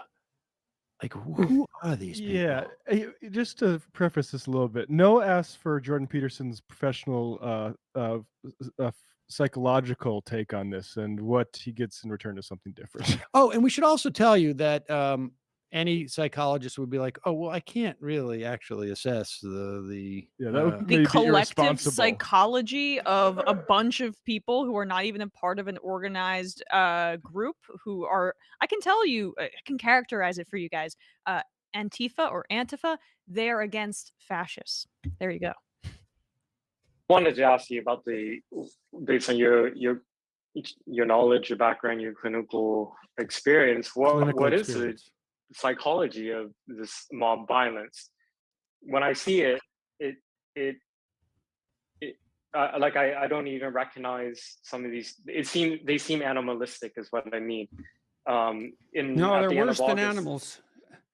They're worse than animals because animals, they just kill to eat. You know, human beings, they have a twist in them that makes them far worse than animals when they really get going. Well, I think you really want to know what I think? I think it's revenge against God for the crime of being. What? That's really what I think. Candy's like, what? Even like Andy knows, like, wait. I mean, first off, Wait, there's like 5 seconds left and he starts crying. We just got to get to that, right? Oh, all right, we'll go back and we'll start it over. I just want to say, like, you know, people should just know, like, he's saying these people are worse than animals. Yeah. They're worse than animals. He says these people, but then he says people in general because they have a weird twist about them that makes them When they kill. Yeah. When they kill. Yeah. Because they don't eat the carcasses of the people that they kill. Now, the killing, of course, is also hypothetical. That hasn't happened. But, no, yeah. Unless they're furries. Furries. Furries? Furries. I don't know if furries have taken any bodies yet either. Yeah, not They just yet. defecate. All right, take it from the beginning. I don't even recognize some of these. They seem animalistic, is what I mean. No, they're worse than animals. They're worse than animals because animals, they just kill to eat. You know, human beings, they have a twist in them that makes them far worse than animals when they really get going. Well, I think you really want to know what I think? I think it's revenge against God for the crime of being. That's really what I think. It's Cain and Abel. It's like, oh, Abel's your guy, eh? God, how about if I take him out in the field and beat him to death? How do you feel about that? All my sacrifices went unrewarded. Yeah, it's like, yeah, that's what it is at the bottom of the hell of things. Oh my God. He is having a breakdown. I mean, so like, I said this on Twitter. I said this is indistinguishable from Pat Robertson, right? This is indistinguishable. But what I meant to say is it's indistinguishable from like evangelicals in this country in the way that, you know, he phrases these things. But Honestly, someone pointed out to me it's more like Glenn Beck because he's getting weirdly emotional about Yeah. it too and crying out of nowhere. That's what he's this like intellectual who is going to change the way young white men approach their lives. It's just basically Glenn Beck but less emotionally stable. Yeah. The interesting thing is what sets him off. And it seems like what it's the words when he says like his sacrifices go unrewarded. And on some level, there's some measure of like enormous self-pity that is associated there. It's Yeah. the Where crime for being. Peterson does not believe that he has been recognized. I mean, it's the same with Beck on some level. Beck has a messiah complex too, and he feels like he's the only one who can see what's happening to the country. But There's this Peterson has he is not being rewarded for the slings and arrows that I have taken in the name of making sure that I have the right to misgender someone. for the meat diet. There's this thing in the New York Post today, God forbid me for reading the New York Post, but it's about a new form of basically like being a sociopath, and it's empathetic. It's like dark empathy where someone is able to feel or, exhibit some form of empathy, but like for their sociopathic tendencies. And I feel like this is it. This is it. Go look that article up if you can find it. What do you mean they feel That's it. empathy for other people's Whatever. sociopathic? Or they project it on, or they project their sociopathy onto others, and then like they bask in their own immiseration or their own misery, and say, "Oh, I understand how other people that feel that way." That's kind of it. Yeah, It's like a manipulative tool to get people to trust you. Have you ever seen those Yeah. cult leaders who they're so into their own cult? Like you're part of our story that we're working on in Puerto Rico. There's a guy there, Brock Pierce. I've seen him in the act, and his people who have even turned on him are like, I don't know if he's wrong. It's just the people around him. Like, no, he's wrong. But they're so good at emoting some feeling and maybe even buying into it themselves that it gets people to trust them. But ultimately, it's just about using that to build their empire of bullshit. Yeah, it's really good at speaking to damaged people, and it's always like the Jordan Peterson. The lessons are always like just trite right-wing points. Like it's talking about the Tower of Babel. It's like, don't do multiculturalism, it's bad. And he's talking about like Paradise Lost, and it's like, don't do political activity or it'd be a hell of your own making. And it's always this right-wing point, but his references are like scholarly. So well, and he also he feels he can, or he projects it onto his audience that he's tapping into some sort of ancient mysticism in the way that he invokes like things like that, but especially the Bible. Like now he's in the real. You can invoke like different kinds of mysticism and myths and ancient references, but now you're at the most ancient of them all. Not really, but in terms of like the one that's used most often, and that's it's just the fucking Bible, dude. and it's weird because this is a guy who's cagey about the way exactly he believes in God. Like he gets very philosophical about what do you mean by believing in God? I mean, maybe he's straightened that out a little bit, but I don't know. I feel like it is. It's just it's a tool for him. So because just because he seems to be in pain personally, that is why Antifa exists. Like to Nomi's point, I mean, it's just like he is having difficulty. I don't understand what's going on with him, but he's crying a lot publicly, and that's because all of these bad things that are happening to me. Cain was not recognized by God for his sacrifices, as is true too with me. I feel like Abel when I'm not able to go on Joe Rogan. No To the one degree I want. understands the pain, the trouble I've seen. No one can understand how hard it is to be me. Why don't people like get how- that women are of my rib? He asked you as a clinical psychologist, not as like a theologian. Clinically. A couple of people wrote in, has this dude ever owned a cat in terms of like wanting to kill for fun? Well, I'm not a veterinarian. This is Don't get me exactly started. what made me cry.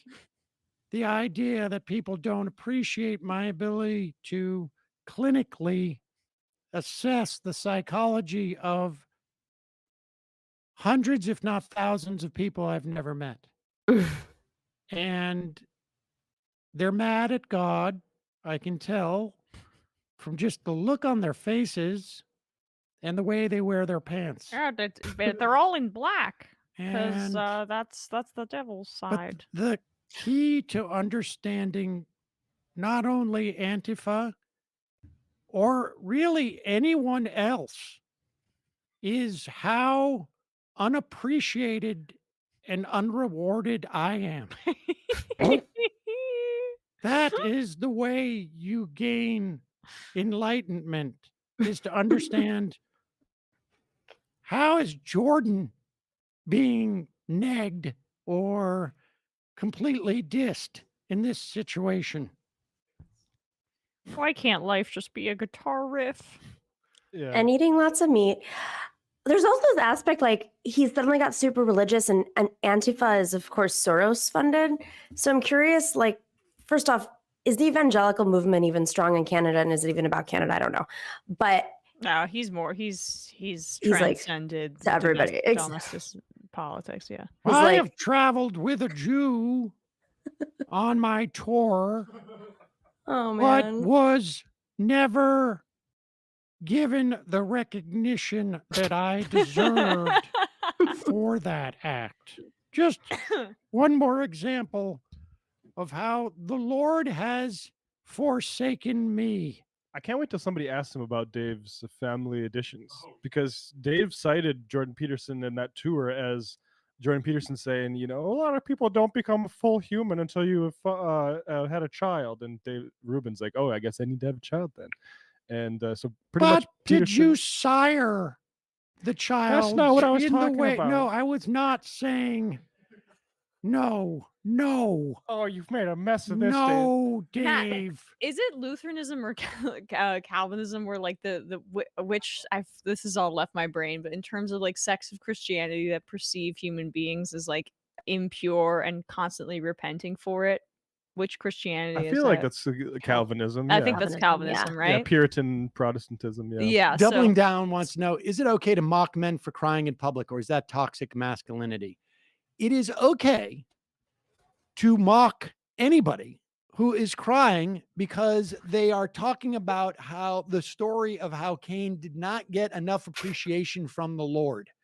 I mean, that's what it is. Like I have no problem with men crying in public.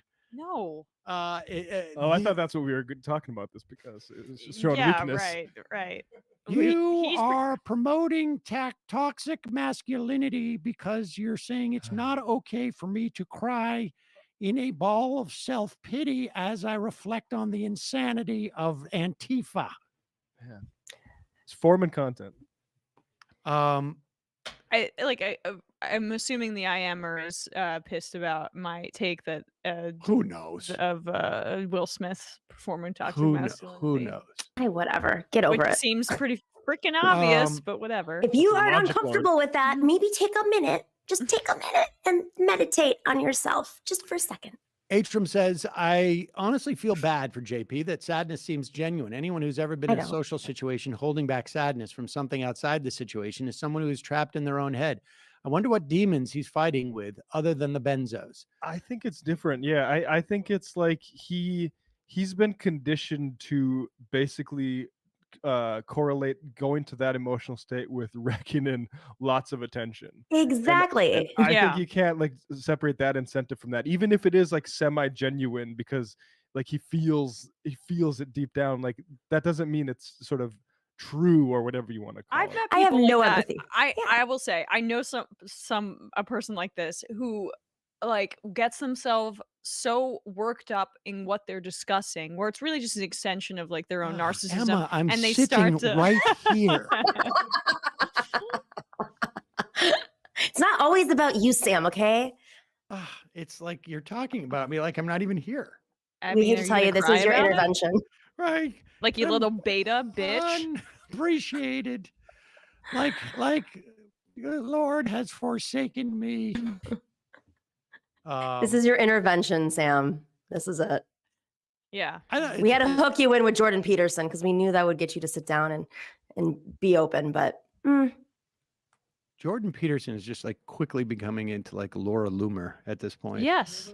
That's my point, right? Like, I mean, he is. Oh, wow. Okay, we got Okay, yeah, Madison here we go. Cawthorn up next. Um, I usually hate doing Madison Cawthorn because he is so like openly, obviously seeking attention with He's a every freak, breath yeah. he takes, and it's just like it's not even worthwhile sometimes, but this is interesting at least. There's been breaking news around this too, by the way, in the last like hour, I think. there has. Oh yes, I think I know what it is, but here, let's play this clip. This is from what is it? Warrior Poets Society? Oh, come on. How many of these front groups do they need? What is this from? It's a YouTube show called Warrior Poet Society.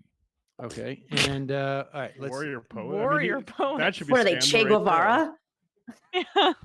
Oh, that was good. Is this a right-wing show? Warrior Poet Society is a Definitely not right-wing Che show, Guevara. and Madison Cawthorn is in some type of like, I guess, a weird- underground dungeon prison that weird is doll behind him? decorated with like creepy stuff. Campaign office. there. Need to get the Pizzagate investigators on Yeah. this clip. Yeah, it will put the lotion in the basket. Okay, here we go. Here with It's House about of to get Cards, serious. Yes, I am. with Kevin Spacey, and I forget who else was in it. But anyway, Really well done show. very Really well done Very show. well done show. But it was so dirty. And Calm it was down. about this congressman. Oh my God, what? Who was? Oh, they're talking about pause it, Like, pause it. They're talking about this show that nobody's heard of It's been off the called air. House of Cards, which hasn't been on air for what, like years? Yeah. But it's because he's 26. That's why. Because he's talking to his like 12-year-old disciples. Like, kids, back in the day, 4 years ago, there was a another Canadian who had a sex scandal. Let's talk about Euphoria or something like Right. House of Cards. All right, here, go. Congressman who was Kevin Spacey, who was I think it was minority or majority whip. Yep. What was Oh it? my Yeah. And so anyway, very, very powerful guy. And it was just kind of like his secret life of all this corruption and power and Oh my God, money he's an and idiot. perversion. And it was just dirty. How much, in your opinion, because you've been behind the veil, is this a fictitious show? Or is this more closer to like a documentary? Is it that bad? So I heard a former president that we had in the 90s was asked the question about this. What? And he gave an answer that I thought was so true. And he said, the only thing that's not accurate in that show is that you could never get a piece of legislation about education passed that quickly. And everything else is good. Aside from that, I mean, the sexual perversion that goes on in Washington, I mean, being kind of a young guy in Washington, with the average age is probably 60 or 70. And I look at all these people, a lot of them that I've looked up to through my life. I've always paid attention to politics, guys that, then all of a sudden you get invited to like, well, hey, we're going to have kind of a sexual get together at one of our homes. You should come. And I'm like, what did you just ask me to come to? Yeah. And then you realize they're asking you to come to an orgy. Yeah. Or the fact that, there's some of the people that are leading on the movement to try and remove, addiction in our country. And then my you watch God. them do, a key bump of cocaine right in front of you. And it's like, wow, this is wild. Oh, so many thoughts. I mean, I'm gonna go with true. I'm going to say Nancy Pelosi's not inviting him to any orgy parties. So Well, I'm that's the thing, questioning who is inviting him to the orgy parties. This is That my he looked up to. This Somebody is you looked my up to. like judgment on this.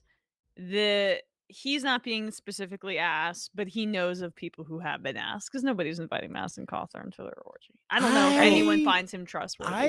I get the sense that he is talking about. I mean, he is talking about senior Republican lawmakers. That is who he's talking about. Well, so in terms of the breaking news, Kevin McCarthy is having a meeting with him to discuss these comments. What? Yeah. Is Kevin McCarthy getting a lot of pressure from Democrats or the media? Is it going to be a sexy meeting? Hey, Madison. God, you're really messing with me on this. What is how did you have something so quickly? Like, was it in your pocket, Emma? There are Or my did you keys take- just on my Welcome desk. to the Majority Report. Yeah. Is that why you don't let me come in? I'm only a few miles away. We don't want to share. Budget cuts, guys. Budget cuts. Yeah, exactly. Yeah, I'm going to say that sounds right to me. I believe him. I believe he seems really disillusioned that people that he grew up looking at, admiring over the past 10, 15 years. So there are people who've been in Congress for a while, inviting him to what he describes as sex parties. I mean, we don't know if they're actually orgies or if it's just a one-on-one situation. We don't know. But he said it sounds like orgies. And then I wonder who he's talking about who have been fighting addiction. I think I know. Well, I mean, think about who's taking on Yes. pharmaceutical companies. I'm gonna say Big Teddy Cruzy, maybe. That was He's my so first. lame. He's Yeah, I so know. lame. But that's who else is taking on addiction like that? Is it Joe Manchin? I know. I mean, it's definitely Republican lawmakers. No, I Because know, he's I'm- not. There's nobody in the Yeah. Democratic caucus who Except for trusts Joe Madison Manchin. Cawthorn or likes Madison Cawthorn enough Yes. to go up and be like, "I trust you." Like, I mean, course. honestly, how out of your mind would you have to be a Democratic lawmaker and go like, "Oh, I can invite Madison Cawthorn work to a across the sex aisle." party because he won't. He will. He's not the type of guy who would use Yeah. this to attack me in a fundraising letter or something like that. Okay. No, this is he was approached by people who he and that other person perceived each other as allies. What, Lawmakers. him and Matt Gaetz together? Yeah. I'm looking up who Oh, are the Matt Gaetz. champions behind addiction in Congress on the Republican side. I saw Josh people Hawley? speculating in terms of like people he looked up to his whole life that it would be like Roger Stone. Well, it couldn't be Matt Gaetz. But he's not in office. Because Matt Gaetz Right, wasn't he's in not, office that much longer than Cawthorn Yeah. or And whatever. Roger But I just Stone meant in isn't- terms of people invited. No, but Roger Stone is known for orgies. That's been out for a long time, and he's not some sort of ethical or whatever. Like he's Why not. would that surprise him, though? Yeah, exactly. yeah, that's true. That's true. The other thing I thought was really interesting is this show like a kids show because the stuffed animal on the wall, the way he's like talking to folks, like there's this thing that happens in Washington that if you were on any other, it's very like spoken that to seems kids. like a weird question to ask on a kids show. I don't think it's a kids show. I think it's just like or some like YouTube thing. Teenagers, or maybe it's like a Bible study show. He seems very much like a kid who's been doing a lot of Bible study and then like was dropped into the real world and suddenly realizes sin exists. All right, so here That's- I'm on Chuck Grassley's website. Oh. In December, Grassley was passed with John Ossoff a bipartisan bill for the opioid epidemic. That's disgusting. You know when he's sending out those Madison, nonsense tweets? The only way that I get to He's just actually coked out. stand up in a to get out of my chair. It's funny from, that the principles that he says are getting like obscured. He mentions education funding, which I know, like working with Madison Cawthorn, we wouldn't get an education bill that we want, but like as just a generic, we can't achieve education because of all these folks. Also, drug policy is the only reason that I would find scandalous at all that people are doing cocaine, frankly, to mention in that context. Yeah. And I guess there's not really a element for the sex thing, but it does cut across the GOP's claim to be like the protector of kids if they're having a whole bunch of orgies, inviting Madison Cawthorn to it. But. I mean, I have some. But that's a way for him to bolster his QAnon bona fides, as you'd say, Sam. Right? Like he's the one who's above the. He's going in on a secret mission. Oh yeah. Oh well, Madison, think why'd you it's- do all that blow and like have sex with all those women? I was undercover trying to find the pedophiles. It was about the pizza guys. I think it's Susan Brooks from Indiana. Gotta be her. Wait, what? Quickly, I'm What? just looking at all the addiction Wait, people. what? There's Representative Larry He Bushin never from looked up for a Indiana. woman growing up. Who knows? I know, I'm kidding. Who knows? Morgan Griffith. Let's just throw it out there in case the audience wants to Google this stuff.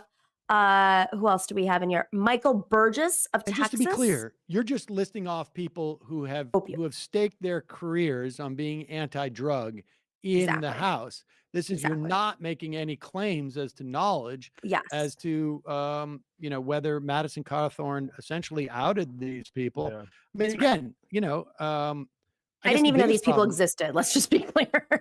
These people who are doing these bumps presumably have the ability to roll back enforcement of our draconian drug laws, particularly for DC too, right? Ooh, I wonder if this is multidimensional. Like, because it's gone so far with the opioid laws, it could actually impact other drug laws. And maybe he's on a secret mission to stop all drug laws from loosening up because it's gotten too out of control. Everybody on the IM is saying that he's talking about Matt Gaetz, but he's talking about somebody that he looked up to. Yeah, and his Gaetz growing up. I mean, so Matt Gaetz has not been on the scene that long. I mean, by scene, I mean the congressional scene. That long. Ooh. So I'm reading Drew the IMs Ferguson? too, guys. I just have a hard time that we all know that Ted Cruz is hated by both his Republican colleagues and Democratic colleagues. I have a really hard time thinking he's getting invited to an orgy. No. Oh my God. Oh, you paid for that stuff, guys. Come on. Oh my God. Entrance fees. Change when Ted Cruz rolls in. Can you imagine a kink that Hey, involves everybody. being attracted to Ted Cruz? Yeah. That's like somebody who, you just that is the one kink I would shame. right. Yeah. That's not even you can't even have sex with that person. That's more just like he's so repulsive in every way that it's not even a fun kink. But anyway. Ryan in Los Angeles. DeSantis looks like the villain in every straight to DVD Steven Seagal movie, not the tough, scary villain, but the sniveling boss villain who ends up being killed by his own right-hand man because he's such a weenie. Andy No is from Washington, but has an affected Brit accent. What the F is that about? Custodial artist. Does the Don't Say Gay bill include the word gay, like used in Flintstones theme and many, many hymns, gay as in happy? I don't think it actually says the word gay in it. I think it is left vague enough that it can be essentially, it's left vague enough essentially to chill. To send a message. People's talking and people know what it's about. Everybody knows what it's about. Like if a student has a question about, hey, my friend whose parents are Dave Rubin and his producer, what's that about, teacher? That teacher has to start sweating at that point. Wyoming Ryan, my understanding is the Don't Say Gay law is that when a parent sues the school, the school takes up the litigation costs. So is this not a way to defund public schools under the guise of indoctrination to kids of the LGBT plus?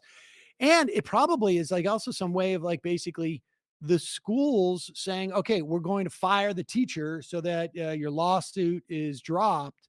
And that's, this is the way this process, we will be able to know this soon in terms of like how this ends up playing out. But they clearly have a sort of like, they have figured out this thing. Okay, I finalized it to a few people. Kevin Brady from Texas. That guy just, he's been arrested for substance abuse. He's on Ways and Means. He's vehemently opposed to Medicare for all. I sure do know the ways and the means. 60 I know the ways around your means. I got a nice Brady bunch in this bag right here. Yep. You guys, stop it. Then there's You ever seen a snowstorm in Texas? It's like a blizzard. Yeah, Brady. All right, George. I like that. I like Brady as a candidate. If we were playing Guess Who, I'm leaving his face right up. I knew he got Bush's co-connect. Oh, but we got another one. In for the running, Neil Dunn of Florida. Just his face. He just looks like it. All right. Listen, it's Florida. I think like 1 out of 3 Floridian men does have orgies, whether they're conscious of it or not. Sometimes with but the orgy invite sounds like it's coming from an older person, 60 or 70. It's the phraseology of that was very interesting. Play it again. Play it again. Actually, Let's go like That's this it. because we got to. This is the guy. Florida and Texas, baby. I don't want to hear the dumb question like that. Yeah, go right there. Why is he wearing a backwards hat? It's cool, man. Documentary. Is it that bad? So I heard a former president that we had in the 90s was asked the question. Clinton, probably. Obviously. And he gave an answer that I thought was so true. And he said, the only thing that's not accurate in that show is that you could never get a piece of legislation about education passed that quickly.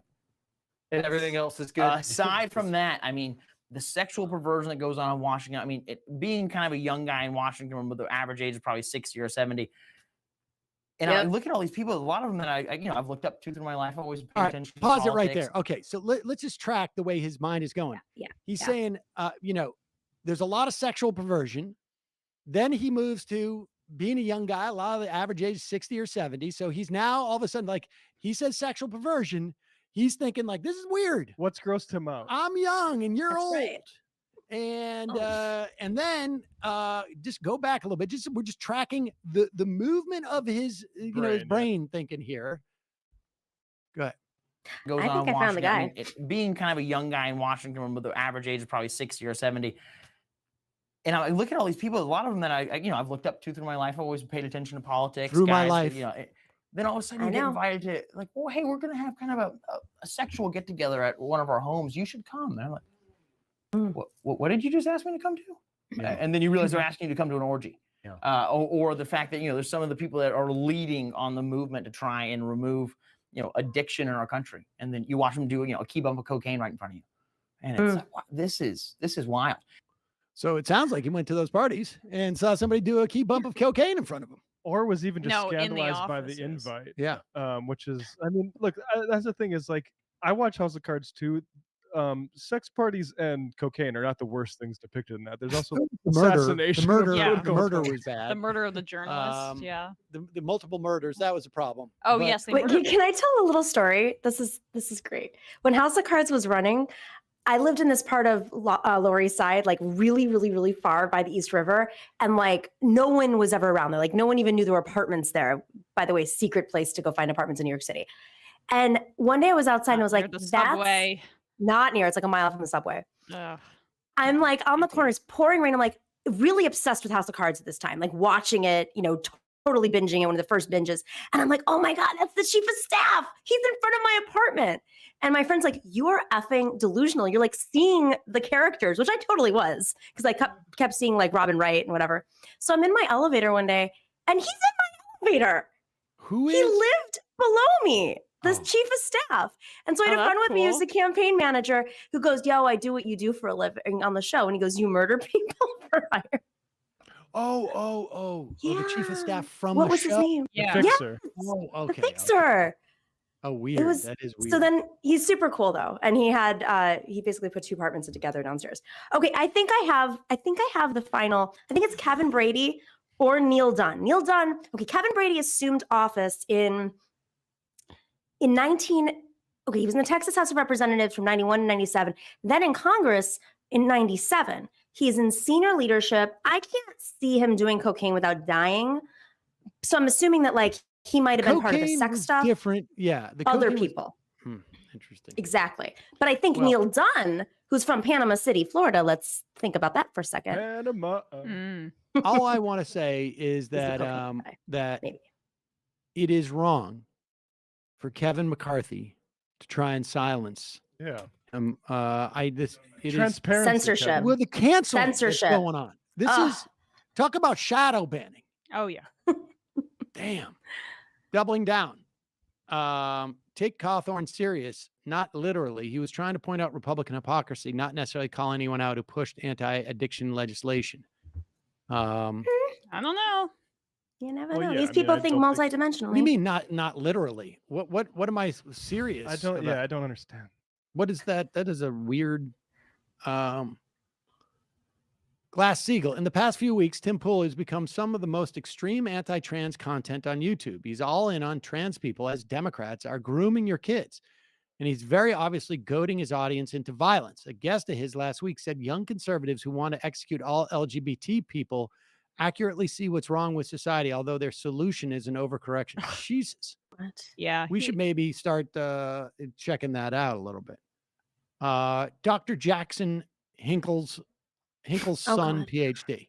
The projection is the right-wing mind is real. Everyone is a predator and degenerate except for white male Christians propped up by a patriarchal white supremacist society. School litter boxes seem like a perfect opportunity for Hello Tushy and Hello Kitty to get together for the crossover event of 2022. Nick in Japan, I signed up for the AM Quickie about a week or two ago. I've been really appreciating it. It's nice to have one email daily that isn't utter trash. And other matters, the only apples at my local supermarket are Fuji and Shinano Gold. How do you rate those for you? Fuji is a perfectly acceptable apple. I am not familiar with the Shinano Gold. Shinano Gold. Don't know it. But I think I mentioned I'm going to grow some Matsus this year. You're growing them? Like, how fast do the trees? Does it take a while? I plant them. Doesn't it take like 10 years to grow a tree? No, actually, I mean, this is a free plug for fast growing trees, but you can sometimes get fruit in the second year. Whoa. Los Tacos.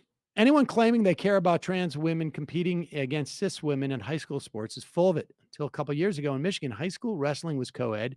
And I didn't hear these people complaining about how this was ruining the integrity of the sport or how unfair it was to the girls. Yeah, good point.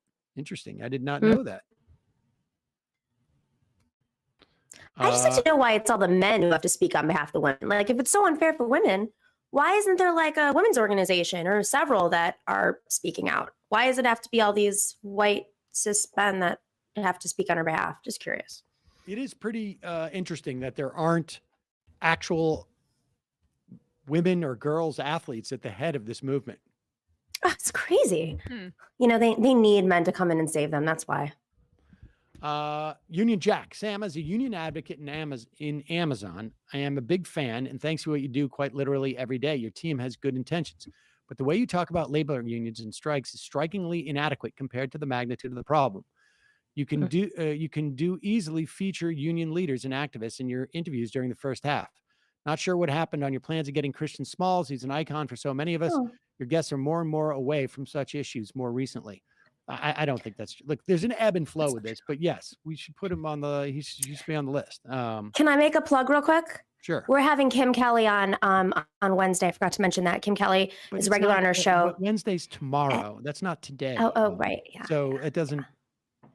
She has a new book about the rise of unions, and Chris Smalls comes on very regularly on our show. So yeah, I want to put. Do we have Kim Kelly in the calendar?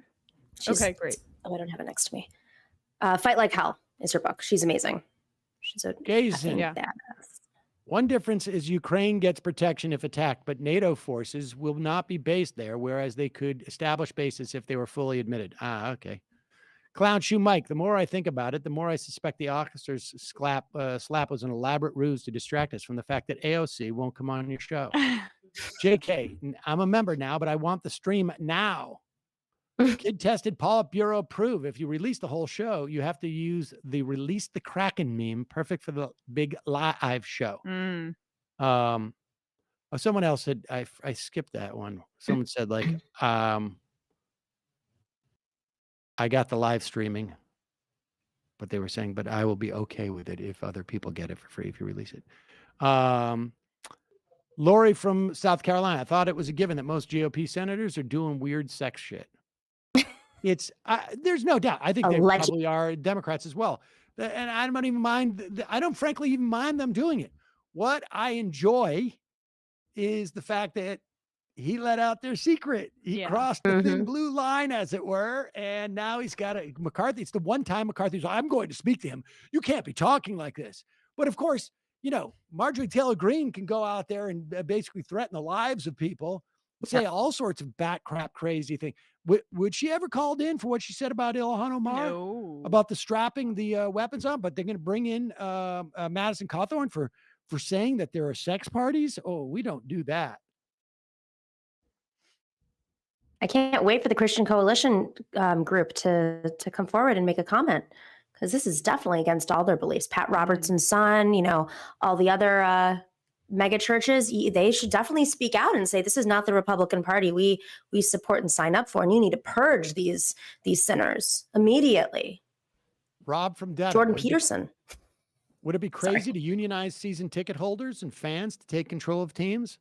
I'm a season ticket holder of a storied basketball franchise, probably the C's, and would love to at least collectively partially own the team with other fans. I feel like it would work in smaller markets. I would love to see how many NFL season ticket holders believe in unions. Yeah, I feel like the class solidarity among that's gonna be tough. You're gonna need to do it at a municipal level at the very least, I think. Start with Wisconsin. That's a good place. And it would take player action. Wisconsin has one already. Is it the season ticket holders are a union? No, but the football team is owned by the one it's the one football team in the league, the Green Bay Packers, that is not owned by, you know, one oligarch or family. Tom Lowe Fink. Do I have Emma's permission to make a Fun Day Monday a thing? Sure. Fun Day Monday, Newsday Tuesday, Hump Day, and Majority Report Thursdays, and then Casual Friday. I think we've got it covered. Between 290 and Route 9, perhaps you could release the link to the live show as an NFT when you launch Emma Coin. Judy Ruliani. Become a member if you want to see the live show. Repeat that 1,000 times. Wait, can I read this one? Because I'm now seeing it here. This by another Matt, this IM. This is pretty nuts just because it's related to what we talked about earlier. I'm What's on that? the IMs too. Sure, of course. Yeah.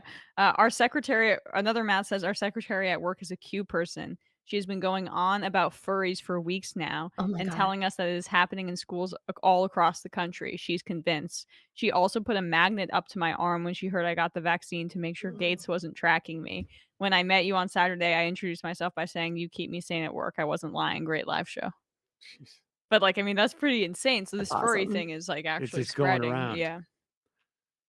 Stab Alone Billy. Emma, Matt, I know Sam doesn't think standalone bills do much because they can daily easily. But do you and Matt also think the progressives in the House and Senate shouldn't try to bring standalone bills for student loans, healthcare, and climate change initiatives? Why are they not bringing standalone bills in hordes? Large, ambitious bills like this, Build Back Better, are pipe dreams. They're not pipe dreams. It was almost passed, except Manchin and others derailed it, and like that was the best way to get things through. But I mean, I'm fine with. I mean, most if your characterization of Sam's position is accurate, most standalone bills like really don't go anywhere.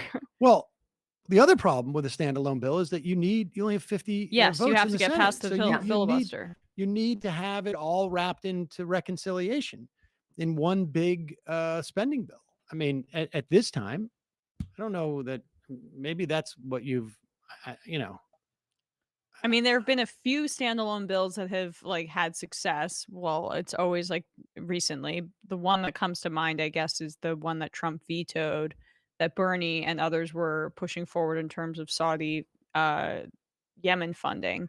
But I can't really think of anything domestically. My new name.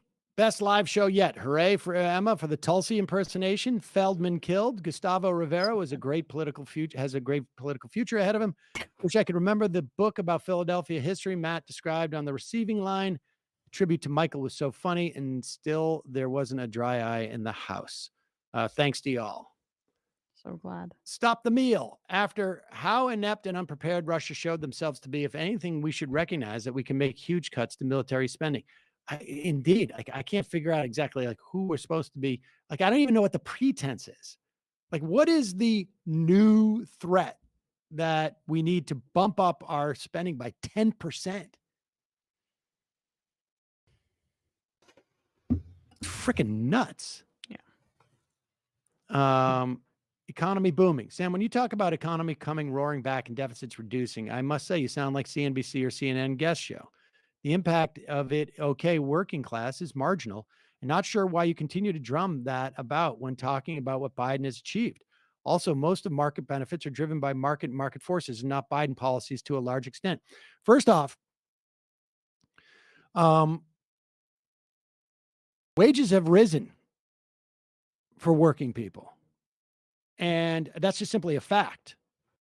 Unemployment is at its lowest level since 1969 in terms of new unemployment applications. We have a lot of people who left the workforce too. So we're going to see wages, I think, continue to increase. Inflation is real, but I don't think it's going to be as durable as these wage increases. Was it Biden's doing? I mean, I think like the COVID relief bill was very helpful in many respects. Getting, was that exclusively Biden's? No. Was it even, Trump would maybe have passed the same thing or maybe not. I'm not sure. It's hard to know on the other side of that election what he would have done. But I don't know what to tell you. I mean, the numbers are the numbers. That doesn't mean that we've addressed any of the other needs that pre-existed any of COVID. There's also, okay, so the basis of numbers have always been the same. Obviously people who have multiple jobs, all those factors we're aware of, but based on, it's not like the rules for setting these numbers changed under the Biden administration. They're the same factors that we looked at under Trump and before. So just a steady increase, even if the circumstances are bad, it's still better. With that being said, obviously we're not where we need to be. Market forces, I do think, have driven, some of these wages going up. When you have a BBB bill, being campaigned on and for better part of a year and a half, some of these companies, I think, may have prepared in other ways to, for worst case scenario, knowing that they have to do something. It's easier for them to raise wages. Amazon's a perfect example. Starbucks are perfect. They have a lot of problems there, but they did raise wages for certain, employees. Is it where we want them to be? No, of course not. I mean, I watch these Amazon propaganda ads in New York, and they talk about how their wages have gone up to $15 an hour and more in some cities where it's more expensive. And, we know what that really looks like, but they know that it's coming. So they start to incrementally approach what is potentially going to come. We still have all the same structural problems with our economy, and that, like, the money, both within the context of the economy and, frankly, in terms of like what government does, still continues to basically redistribute the money upwards. But I don't know what else to tell you in terms of like, the job numbers are the job numbers.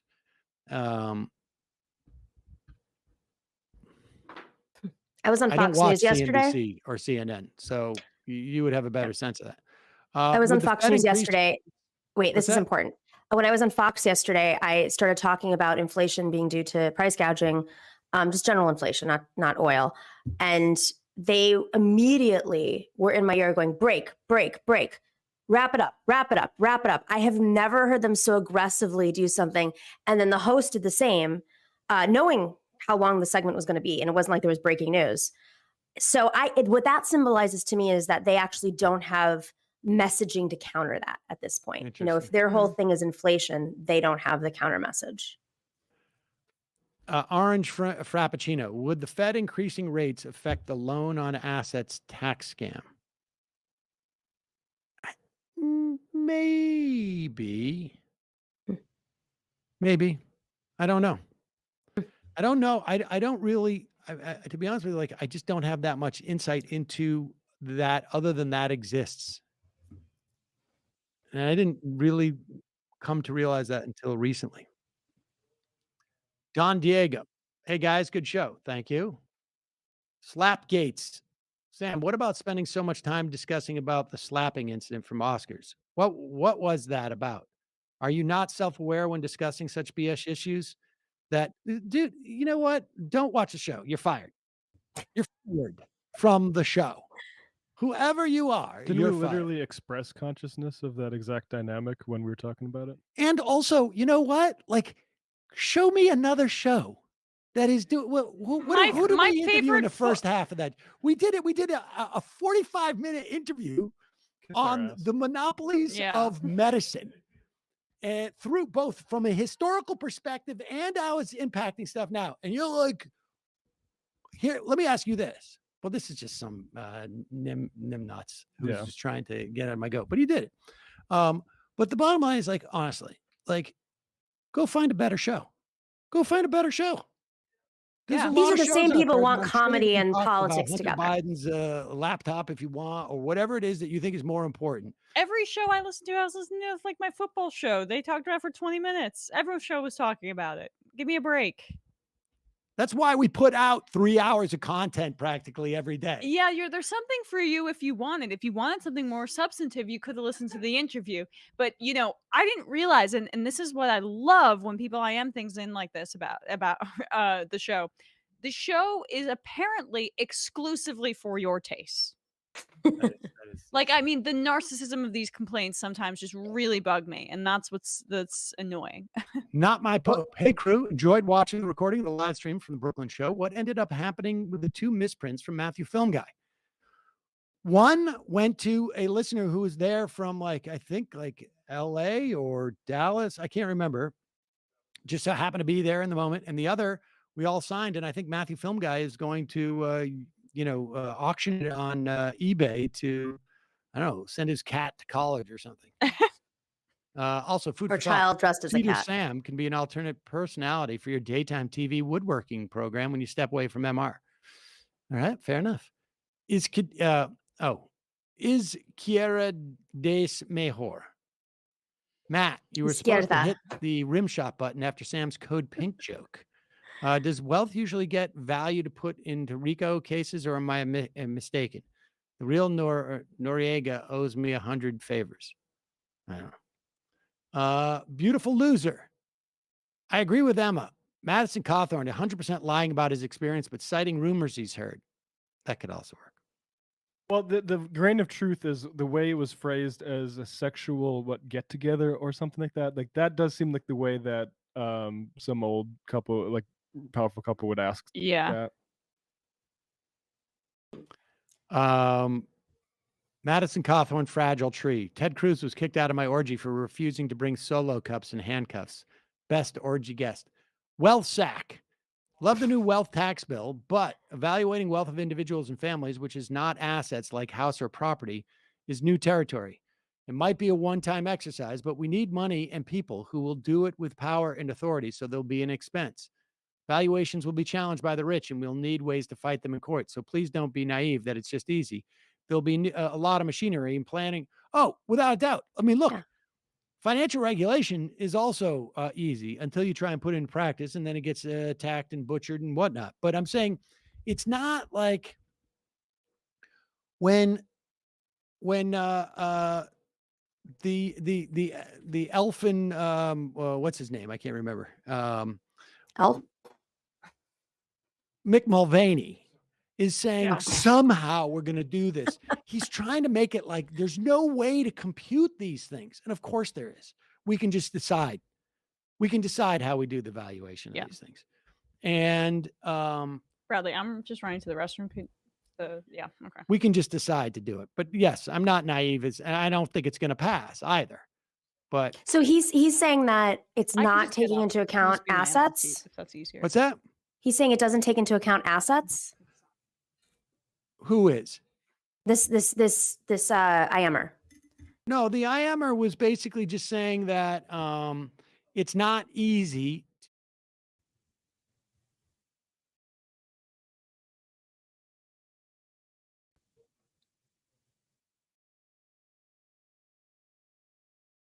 Tax. We do it for Right? everything. We do We do it for estate qualifying for loans. We do it for qualifying. I mean, this is ridiculous. Yeah. I'm working on this crypto stuff right now, and I've been doing it for 4 years. So it's crazy to see this crypto craze. You know, as soon as we started regulating in a more in-depth way, and granted, never perfect, through RICO, because this was brought up through RICO, right? It was a RICO question, or was that a different one? I don't know. But regulating, how people hide money, whether it's through Dorsey's saying. Okay, sorry, go ahead. It's okay. Whether it's through real estate or other holdings, the way that money can be laundered. As soon as the government started to look into these things in a more in-depth way, it's been going on for 30 years, but we've become a little bit more sophisticated as each year goes. Crypto around, there's a lot of questioning of as to why crypto emerged, over a decade ago. As a force where at least the origins, a lot of money was being laundered. Now, I know there's gonna be a lot of crypto people go after me, but like any industry where you launder money, you always want to bring in folks who are not there to launder money to buffer that. But I mean, it's like with every form of regulation, they're always going to try to find some other path to hide their money, whether it's legitimate money or laundered money or drug cartel money or wherever, oligarch money. They're always going to try to find some pathway. So, we can regulate, but we also have to think ahead, because crypto has been around for 13 years or something at this point. Between the 101 and the 5, zero cost loan to buy property to rent it out so that the renters can pay off the loan and they just sit there and the wealth accrue. Yep. Texploited. The right is only harming their children by attaching sexual predation to gayness. As a cis male heterosexual, I was raised by Christian fundamentalists and sexually assaulted at 5 years old. I was well into my 30s before disclosing this info and seeking therapy. This was after years of struggling with alcoholism, drug addiction, and eventually prison. Problem being, we didn't say gay in my household, and my religious upbringing never differentiated between sexuality and sexual assault. I grew up secretly thinking that being molested had maybe turned me gay. Wow. I'm sorry. That is a horrible story. I'm sorry you went through that. And I feel like Republicans are happier with that than a world where people are just allowed to accept gay people. Hey, Sam, with Manchin, the term you're looking for is monopsony, not monopsopoly. It's monopsony, where you are the only customer. The last person I can think of who had that on this scale was Rockefeller. Thank you, Henry. Interesting. Melancholy. Sorry, Sam, but I very much doubt Manchin is literally screwing his constituents. Each and every one. Hope he's using protection. The best test leftist. I looked at running for state rep in Oregon. The job pays $20,000 a year, and you have to go to the Capitol for a few multi-week stay to vote on bills. The Capitol's 4 hours away, and I live in the center of the state. You'd have to have a second job that allows this type of flexibility, not to mention what you'd have to do to get elected. These positions are a reality for only for a small number of people, and usually wealthy or independently funded. Yeah, indeed. Dr. Monroe. Dear MR crew, what's your favorite fish? Mine is salmon. It's delicious, nutritious, and good for me. Give me a lox salmon with cream cheese on a toasted bagel, and I will devour it. Favorite fishes, Tiny everybody? fish. Tiny fish. I like catching northern pike. It's fun. Favorite fish to eat? Probably or to salmon. cat? I assume so. Because we're all Salmon, cats probably. now. I like a salmon. I'll eat a salmon. So easy. I like cod. I mean, I'm kind of. Oh, yes. Gross. I would have to say cod or haddock are also Oh, They're kind of boring. similar, right? Yeah. I like. You don't like the lighter, flakier fish. I'm a And big- I also swordfish. I do, even though that's more. Ooh. That's the opposite. But if it depends on, I haven't had swordfish in forever. But I'll get cod from the grocery store and make some nice little, butter sauce or breaded or something. I'm a big fan of branzino. If you want to go light, that's the way. They cook well, soaks up the olive oil. Smaller fish have less mercury, so if you really want to go in, you get the smelts, you get the little anchovies. You could peel them back, put olive oil on, a little cream cheese, some garlic, maybe a little jam, evens out the flavor. Bradley. I'm clearly Greek. I was gonna say, Yeah, I that's was super Greek. The olive oil and fish is not something I often do as a What? very white person. Oh my There we God, go. Emma, I need I to like have you for raw dinner. fishes, like tuna. Like my favorite. Well, yeah. You might as well just I mean, take yeah. a bite into mercury with that one, buddy. I mean, I do love spicy tuna, but that's only in sushi, right? But as a woman, you have to be careful, or however you Yes, I know. genetically. I know. I gotta watch out. You can't have it when you're pregnant, but that's not me. Small baby things. Right. Pete Perlman. Sam, you said Manchin was literally screw. Okay. Demian. He was doing it in the influencer millennial way. Literally. That was what you were channeling. Demian, working on my Sam and Hassan weekly news wrap up podcast titles. I'm aware you aren't planning on doing this, but it would be amazing. So how about Coast to Coast with these two hosts, or Mansions update with Sam and Hassan? Also this week today with Seder and Piker, the Joe Rogan Experience with Sam and Hassan. I vote that one. That's pretty funny. Let's see. Sammy Key Party. Anyone ask Soy Bomb for his take on the slap? Who's Soy Bomb? Soy Bomb was on during the Grammys when Bob Dylan was singing. It was a guy named Michael Portnoy, actually, who I used to know back in the day. He would perform at some of these alt comedy rooms, and he got picked to be one of the background dancers at when Bob Dylan won a Grammy, and he came out and had a shirt that said Soy Bomb on it. And it was Wait, weird. Soy Bob Bombs Dylan create had soy backup boys. dancers. Google it. Google it. Bob Dylan and backup Well, dancers. so What much were they backup dancing? dancers. They were just standing behind there. Okay, Eli Google it. Navy. Performers, right? Eli Navi. Let's have a new supervisor at work with the Let's Go Brandon sticker on his car. So I'm getting all my conservatives go to hell flag ready. Not sure I follow any of that. All right, 5 more of these and then we're out of here. Benito. Hello, Sam. You are cool and hot. Hope you're not getting offended. Nomiki is smart and good looking too. Left is best. I really enjoy your comments and cool sarcasm. Hey, what about me? You got your compliments already, okay? Cola Dict. If Biden doesn't hold this over Manchin's cheerlead and vote for everything he wants, he's not doing his job. Without a doubt. Without a doubt. He's not going to do that job. Well, he's not even doing the job of saying Clarence Thomas should even recuse himself from cases. We didn't even get to play that clip, but he's checked out. Yeah. Breaking. The New York Attorney General's office uncovered significant evidence suggesting that the Trump organization's financial statements for more than a decade relied on misleading valuations of its real estate assets. We'll see. They seem to be coming for him a little bit. And banks that wanted to be misled. It reminds me of that HSBC scandal. Oh, shoot. I promised yesterday that we would have phones today. Yeah, I didn't that's even get true. to one of them. I fucked up. Tomorrow we'll do it. I promise tomorrow. Robo Gorka. Sam should start a second YouTube channel where he does apples and woodworking. I would move my membership to said channel. And two more. Credulous Insider. The crazy thing about House of Cards was also an old BBC show, so politics must have first gotten corrupt in UK back in the 90s, and then somehow it spread to the US politics by 2010.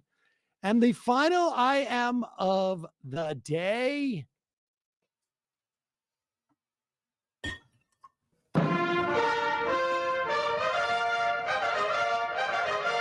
Madison Cawthorn once said that Mark Meadows was like a mentor and an inspiration. Oh. Just saying. Sleuth.